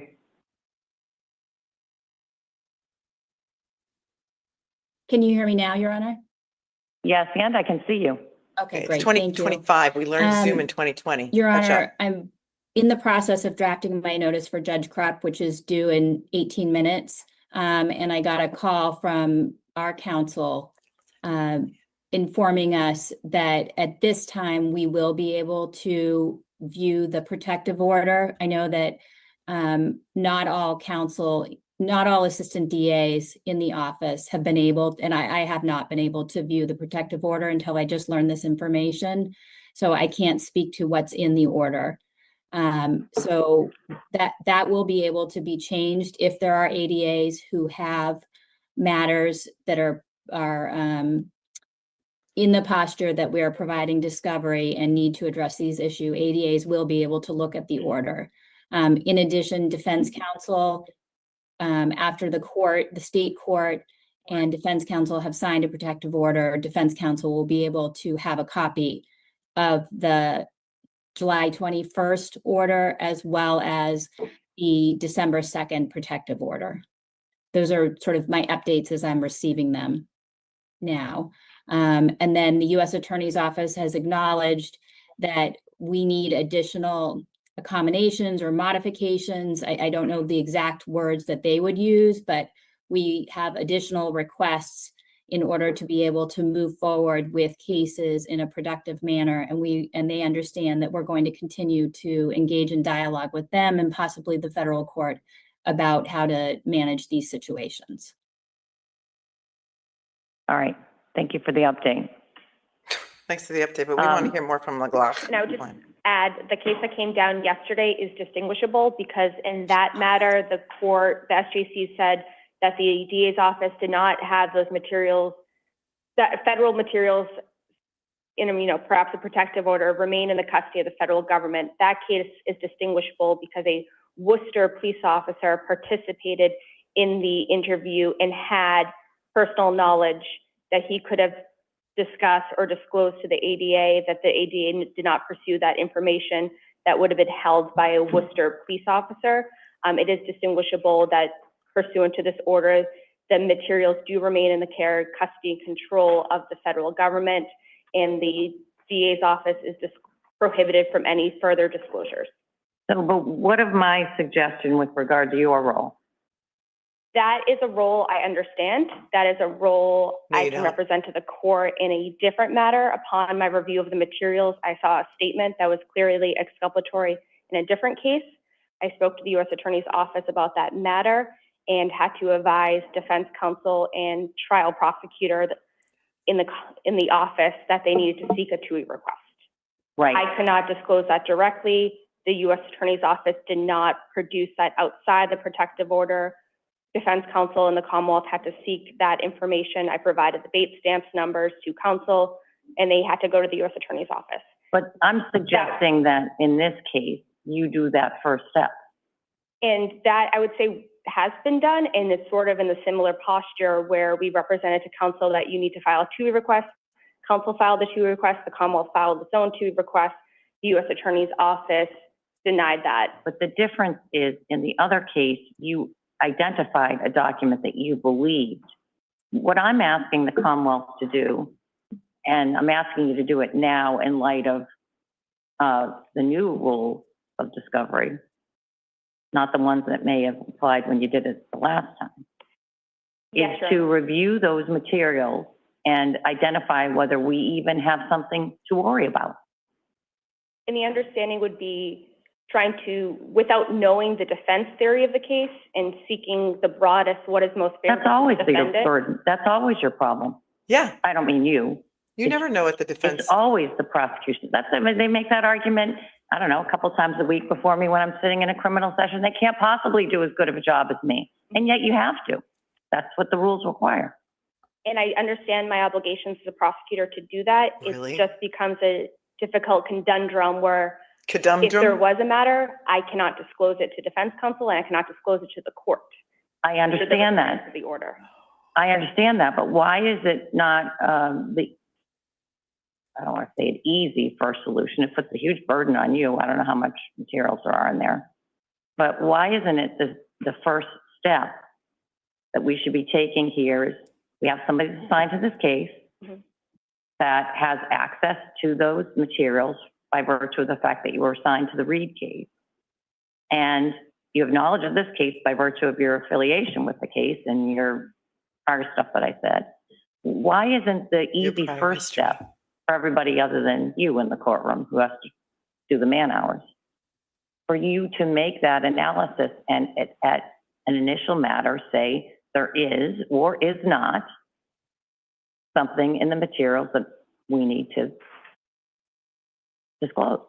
And I can represent to the court that the materials that were produced are related to the investigation of the death of John O'Keefe and not any materials related to the investigation of the death of Anne Walshe. All right. Well, I appreciate that.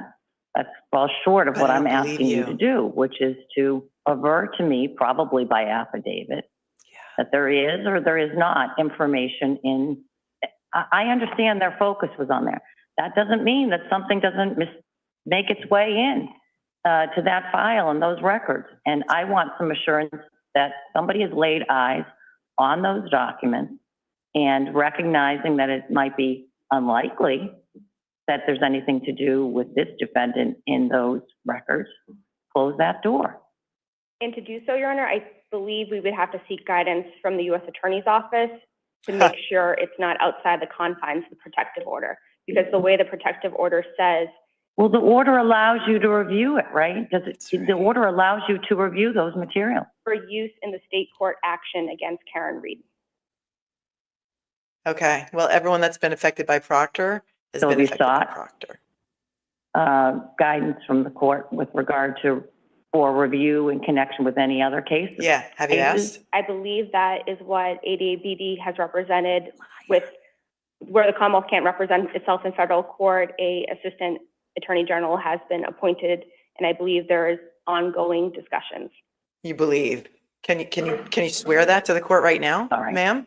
Look at Lisa Beatty Headed jump to back another on. She's like, meeting on this probably next week because I don't want this to, I'm not going to put this out till the 30th, Oh, good. the 30 days, and we're in another fire drill. So we'll talk about that. Your Honor, just briefly, I'm certainly sympathetic to the position that ADA McLaughlin finds herself in. It's clear that Don't be simple. she understands her obligations under Rule 14, under Brady, but I do disagree with her analysis of Goparian. When it talks about reviewing materials, She's always off on the case. the detective in Worcester was a detective on the homicide case in Goparian. And so just for a picture, ADA McLaughlin is an ADA, part of the prosecution team in this matter. The cop in Goparian randomly happened to be present for a proffer on an unrelated case in which someone made a statement.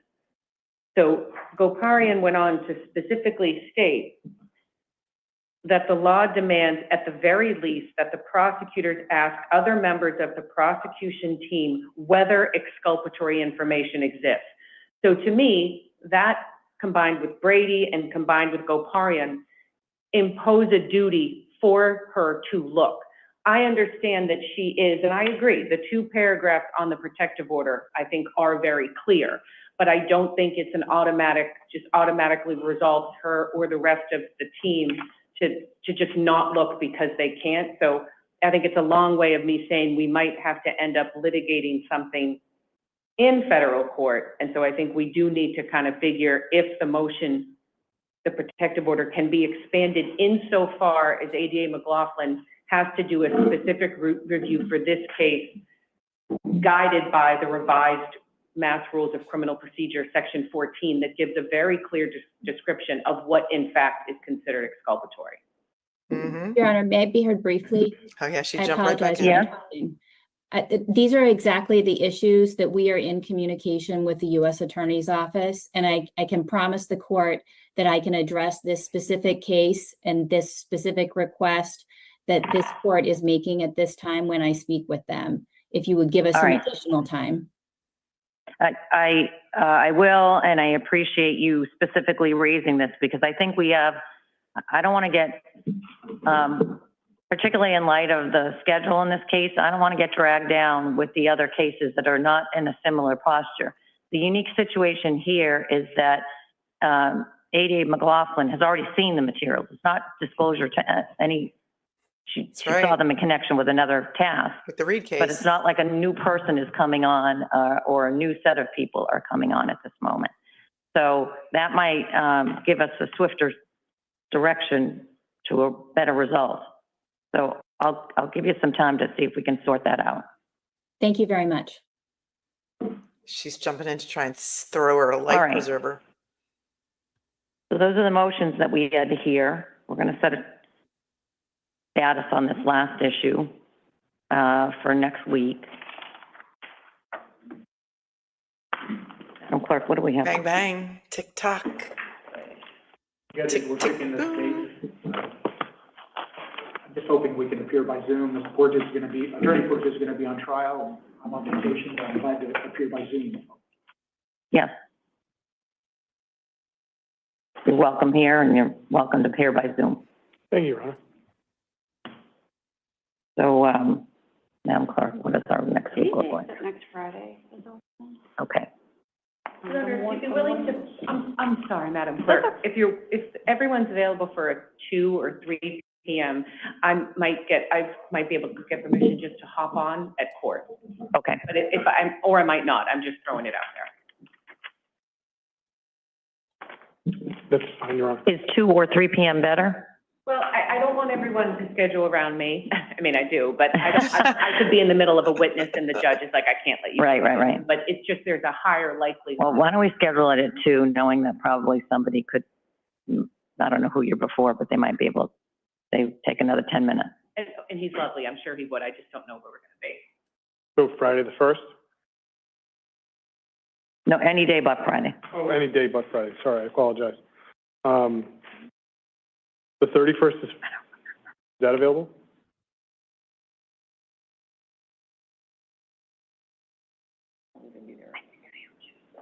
It's crazy. The clerk looks a little bit like Anna Walshe. We can do Friday the 1st. Whatever works for the court. So why don't we do Friday the 1st at 2 p.m.? Friday the 1st at 2 p.m. Yeah, Ms. McLaughlin, you got some homework to do. Can I trouble Madam Clerk to issue a Zoom HABE to Norfolk for Mr. Walsh? Yes, I'll request it through the Norfolk County Clerk. Thank you. Oh, I'm sorry. I can do that too. That's all right. We'll be in contact with them. Thank you. The motion to dismiss is under advisement. The matter is continued to August 1st at 2 p.m. here at Plymouth Superior Court. A Zoom HABE will issue for Mr. Walsh. All parties may appear by Zoom? They may. Okay. Walsh is Right, like, thank I you, want to Tom. come out of jail. Thank you, Your Honor. I don't want to do Zoom. What? All rise. I don't want to do Zoom. I want to get out of jail. I want some free time. You want to talk to me again? All right, that hearing is over. Now, we love Larry Tipton. We do. We love Larry Tipton. Everyone was screaming that Boston 25 has it. They do, but I'm going to show you how bad the audio was, and that's why I didn't flip over. And I'm also going to show you that they only showed the back of McLaughlin's head. So let me share this with you. You can tell me. If you like, you can go back and watch it later on Boston 25. This is the view that they had, but this is the audio all the way up. To the grand jury to determine for the court appellate courts. Can you hear that? That there was sufficient evidence in light of a motion by, and in light of a ruling by the judge. I didn't hear it in my headphones, so I didn't think you'd be able to hear it. There was insufficient evidence, and so you can't try the person. Then, when they got to McLaughlin, she just stood up and we looked at the back of her head. So I couldn't hear it at all in my headphones, even as much as I turned it up. I found the Zoom to be very much better.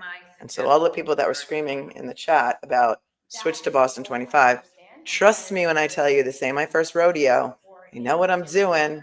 And that's why I kept us on the Zoom, because I also couldn't rewind the Zoom if we switched and it sucked, which it does. So if you want to, that's on Boston 25's YouTube channel. It's their YouTube presentation on Boston 25, and you can go and check that out later. But as a recap, the defense in the Brian Walshe case by Larry Tipton, who's an amazing public defender. He's one of the best attorneys, I believe, in Massachusetts. He's up there with the greats like Tom Kokonowski and Kevin Reddington. Despite what you think of him, and his clients, such as Jennifer McCabe, is an excellent lawyer too. The defense has made a motion asking to throw out the indictment or dismiss the indictment on first-degree murder because their argument is, let me pull up the statute for you because I know you like receipts, that the elements of first-degree murder were not even presented to the grand jury that indicted him. And here is the statute for murder 1 in Massachusetts. It is, I think it's 265, section 1. And it reads as follows. Murder committed with deliberately premeditated malice aforethought or with extreme atrocity or cruelty or in the commission or attempted commission of a crime punishable with death or imprisonment for life is murder in the first degree. Murder, which does not appear to be in the first degree, is murder in the second degree. So here's the thing. Larry Tipton was arguing, look, they didn't present any evidence of premeditation to the grand jury. All of the Google searches, and remember, we don't even know if the Google searches are going to be thrown out yet. All of the Google searches indicate how to perhaps clean up a crime scene. I have to be very careful with what I say on the stream and also what you type in the chat, because I've already been demonetized on like 2 different Brian Walshe streams because of the Google searches and showing them on the screen. But we looked at the Google searches, and I think we can all agree that the Google searches indicate how to dispose of something, how to clean up something. And Larry Tipton is arguing that does not show premeditation. It shows after the fact, right? Also, he argued Brian Walshe did not know about the affair. And even if he did, that's not premeditation. And even if he did, even just because he had access to her Instagram messages and her iMessages does not mean that he actually looked at them, which is true, in my opinion. And so he's asking that the first degree indictment be tossed based on the evidence that was presented to the grand jury. Will she grant it based on the way she was questioning him? I doubt it. I doubt it. But then again, we still don't have a decision on the motion to suppress, which is a problem. There's some questions about it, so I'll explain that a little bit to you more. Danny says, I have an acquaintance being brought up on M charges. Can anyone call the clerk of courts and ask when the hearings are scheduled for? Yes, you can. It's public information. Texas Tan Girl is headed for a 6-week vacation to Breckenridge. That sounds lovely. 6 weeks in Breckenridge. That is awesome. Samantha, I want to correct a lot of misinformation. Samantha says Buchanan was added to the Massachusetts Brady list. I just looked for Dever. She's not, but Yuri was added 525. The Brady list is not public information. I'm going to say that again, a little bit louder for people in the back. And I'm not shading you, Samantha, in any way, but this is a common misconception and people are sending me this information all the time. The Brady list is not public information. What you are finding when you think people are added to the Brady list is some random website that people are just adding people to, like Wikipedia. It is not real. It is not a thing. The Brady list is not public. Each DA's office in Massachusetts maintains their own Brady list.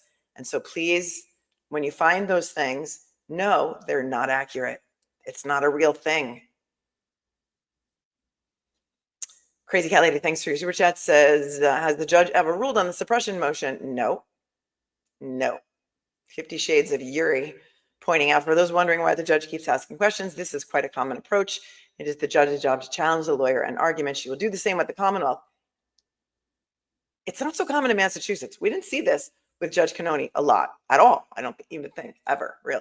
She really didn't ask any questions of the attorneys.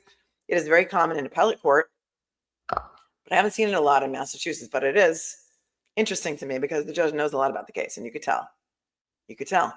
Kokanowski coming in and saying that Dr. Irene Squirty Bello is scheduled to testify in his October homicide trial. I wonder if that's going to be televised anywhere, if we can watch that one, because we did love watching Tom Kokanowski defend Brian Camp and see Brian Camp acquitted altogether. Tricia said he knew about the affair and did searches on how to take a life. Good effort by the lawyer, but this man is guilty. Listen, it's not about guilt or innocence. It's about a fair trial, and it's about the Commonwealth doing things on the up and up.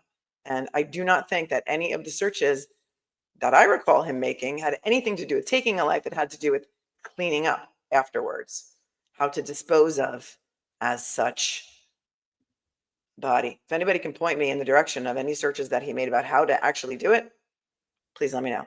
And then Lynette chimed in to Tricia.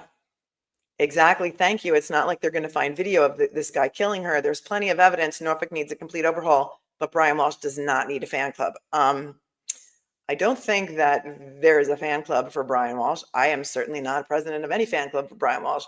What I do believe is that evidence should be properly collected.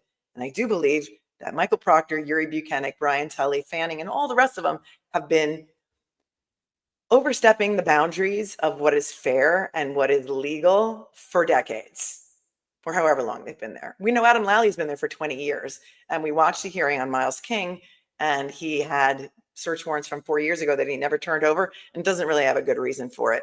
We have seen them color outside the lines, let's just say, for a very long time.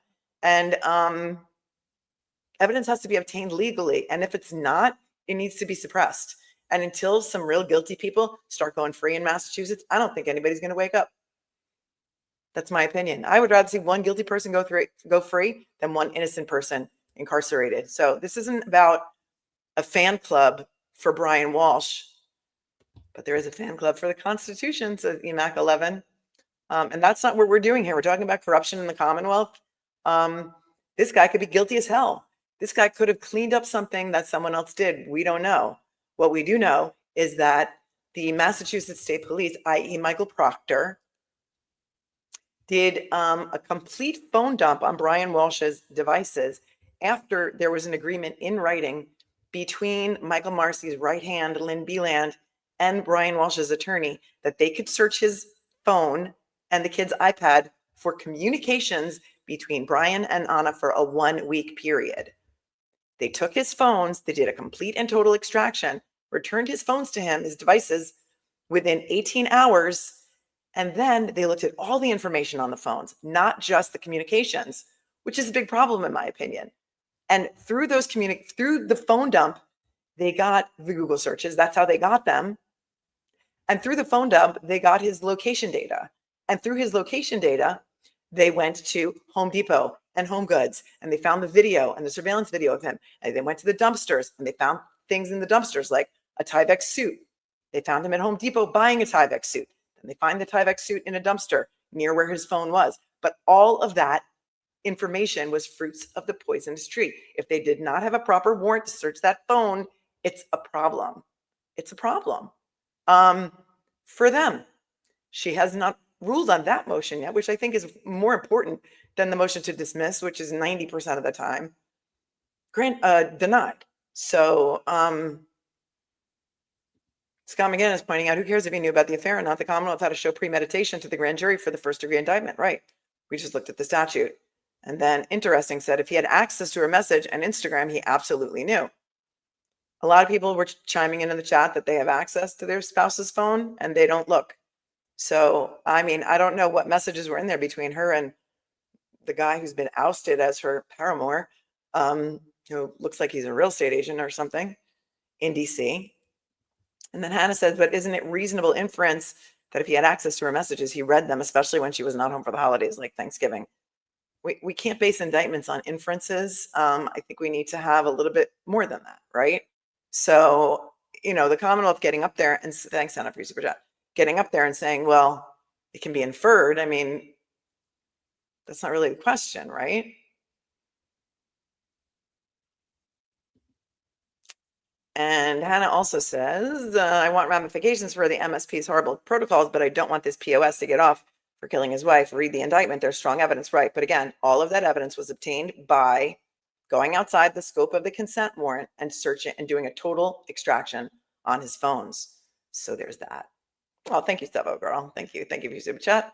I will enjoy my time at the lake, which is not much longer. Mama Recco says, how do we know the mother didn't do it? And he just covered it up to protect her. Donna Adelson, I don't know. Jen, do you believe Brian Walshe did it to his wife? I don't, it doesn't really matter what I believe. It matters what a jury believes. I don't know. I don't have enough information. I mean, all the circumstantial evidence is pretty damning. And they went to the dumpsters and they say his phone was near those dumpsters. And they say they found a bone fragment on a hacksaw and they have video of him buying a hacksaw. But if all that evidence is suppressed, they can't prove it. And it matters what they can prove. And the New Jersey Robin said, the police do have store video of him in these stores buying all the items like multiple pails and mops and lots of other items. Will that be allowed in if it's from the stores? If the reason they got to the stores is because of the illegally obtained location data, it may not be. And we're waiting for a ruling on that. And they're arguing inevitable discovery, but would they have inevitably discovered it if these stores overwrote their video within a week or something? Maybe not. And the same thing, Not Guilty Rising says, what about the other things that were presented to the grand jury? The $500 spent at Home Depot buying those Tyvek suits, gloves, mops, buckets, cleaning supplies, and a hatchet. Well, they didn't even argue that. The Commonwealth didn't even argue that. But again, does that go to premeditation or does that go to something after the fact, right? And I think that's the argument here. And Not Guilty Rising, you kept putting this in the chat like a lot, so I'm going to read it again. Again, I'm going to ask the stuff that they didn't get from the phone, like his CCTV footage, but that's how they did get it from the location data in the phone. That's how they got to those places. And the thing is, they didn't get a search warrant on the phones or the devices until January 9th. They collected all of that evidence before January 9th. And the problem is also that Proctor took the illegally obtained evidence, like the Google searches, and used that in his affidavits to obtain the search warrants of the house and the car. So again, so this again doesn't show premeditation. To me, this shows cleaning up afterwards, not premeditation. Tipton calling out Commonwealth appellate lawyers is a flex. Thank you, Hannah. And I love this. Pierogi Cacciatore. I'm going to steal it. Norfolk County is more likely. Call her out, Judge. Yes, that was on McLaughlin. And Hannah said, get her, Judge. Finally, someone calling her out. And Melinda says, your pronunciation of Laura McLaughlin's name lives rent free in my head. I love it because that's the way she pronounces it. So I just emphasize it a little bit. Thank you, Melinda. Miss Peach gifted a membership this morning. Thank you so very much. And Monge, thanks for your super sticker. eBay Warhol says, in light in her participation in the Reed case, I don't trust Laura M. A lot of people feel that way. And a lot of people were calling her out, including Alan Jackson. Remember? Sandra says, I love that their world is imploding because of trying to frame Karen. It's glorious. Thank you, Sandra, for tuning in from Canada. Not Fade Away. Kai says, 3 tomorrow. Was thinking of you yesterday while at, Forest Hills Stadium. 3 months tomorrow. Oh, you've been with me 3 months tomorrow. Thank you. Resisting arrest says, note to self, always trust Melanie. Thank you. Greg says it took 4 first-rate attorneys plus 10 Harvard law students to shine a light on the corruption within the Massachusetts DA's office. Yes. I'll point out not all of the interns were in Karen Reed's case, were from Harvard. Some were from Boston College, which is, and I think maybe one other law school. But yep, that's the truth, Greg from Australia. Ms. Holmes says, Brian Walshe did know about the affair. They argued on New Year's Eve. He took her life that night. He replaced rugs and pillows, etc. Who says they argued on New Year's Eve, though? Where was that evidence in front of the grand jury? I think that, you know, they didn't talk about that, right? In their motion, and we don't know because we didn't see the papers, but I didn't hear the Commonwealth arguing that. Because the only guest that was at their house on New Year's Eve testified that they were getting along fine when he left, so I don't know. I don't know. Nina says, I thought premeditation can happen within seconds before the act. How can there be evidence of premeditation if this was the case? It depends. I read the statute and I didn't pull it up. I already deleted it. So that is a great question, and it varies by jurisdiction. And Commonwealth couldn't point to any evidence of premeditation. Larry Tipton couldn't point to any. The judge said she thought she saw some, and I don't think she's going to dismiss it anyway. So there's that. But in my opinion, what say you? I mean, it seems to me like all the Google searches, there is no body. They never found the body, but allegedly they found a bone fragment on a hacksaw in a dumpster that they say his phone was near. But was there ever testing done on the bone fragment? That I don't know. So much of this case is impounded, sealed, and so we don't know. Just don't know. Right? So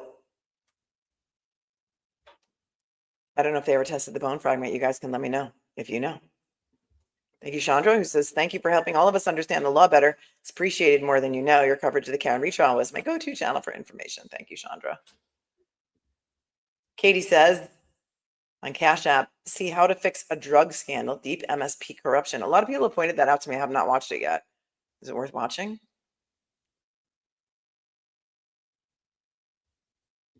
Donna says, enjoy your vacation in my neck of the woods. Thanks for all you do. Thank you, Donna, for your Venmo. Lottie, you sent me the Koberger documents. I've been warned not to read them, so we'll see. Tomorrow, there's supposed to be a hearing at 2:45 on the rest of, the attorneys are coming back to argue on the Proctor destruction of text messages. So if I'm home in time, I'll try and cover that with you tomorrow. Hannah said, I think the defense motion to dismiss murder 1 is less compelling than the motion to suppress the mobile extraction. I agree. Fruits of the poisonous white claw. Yeah, totally. Totally. The TLDR on, you're on camera, you know, when you're walking by. The TLDR on, hold on, tell me when you're going back. On Laura McLaughlin is that the judge called her out and said, as far as you going through those text messages to determine whether any of them are relevant to Brian Walsh's case, Proctor's text messages, you're the one who looked at them for the Karen Reed case, so you know exactly what's in them. And she wasn't dealing with any of her BS. Oh, it is my 2-year anniversary. It was yesterday. We're going to do a celebration as soon as I get home. And thank you for cat toes. If there's an argument to throw out the evidence of the Google searches and all the poisonous fruit, why is the defense arguing about premeditation versus just trying to get the case dismissed? Thanks for all you do. Because they made both motions. They made a motion to dismiss, and they also made a motion to suppress. So these are 2 motions side by side. They got to make all the motions. That's what they do. Make all the motions. Okay, hang on one second.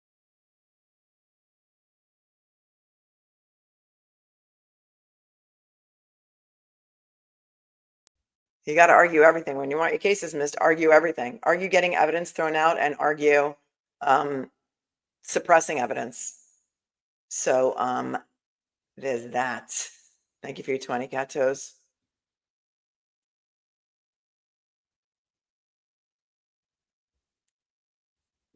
Hi, Joy. I'm in New Hampshire. Thank you for your 5.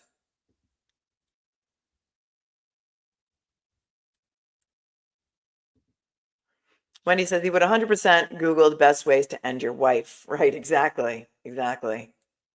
Elizabeth says, please explain what they were referring to with the Riley or Riley case. That's one of the cases that was cited in the motion papers, and I don't have the motion papers, so I can't look it up. Yeah, it's precedent. Love the loon. Yeah, there's a loon over here. Cute. So I don't know. I don't know what the name, I don't know how to spell it. I can't look it up. I can't Google it. But that is the precedent that that Larry Tipton was relying on. And then there was also another case that was cited, and Laura McLaughlin tried to say what she said it stood for, and then she was called out by Larry Tipton's co-counsel. So there's that. Everyone, please talk about Aaron Spencer. Wherever you are, his case needs so much more attention. All right. All right, everyone. I am on vacation, so I'm getting out of here. Thank you so much for joining me today and for hanging out and for, we didn't open the plaque yet. We did not open the plaque yet. We will. I know, and I'm already past 125,000, so we're going to have to do it. Who is Aaron Spencer? Go look at my previous videos on him. You're going to be shooketh. You will be shooketh. Go check it out. I just want to check one more thing in the docket to see if she's decided on the motion to suppress, but last time I checked, which was just 10 minutes ago, she hadn't. So let us see. No, I don't see anything yet. I'm sure it will come to my inbox when she does rule on it, and I want to see a ruling on that soon. So make sure you subscribe. Make sure you hit all the notifications so you'll know if we're able to cover that hearing tomorrow with regard to the Proctor text messages being destroyed and all of the other cases that Proctor was involved in that are currently pending.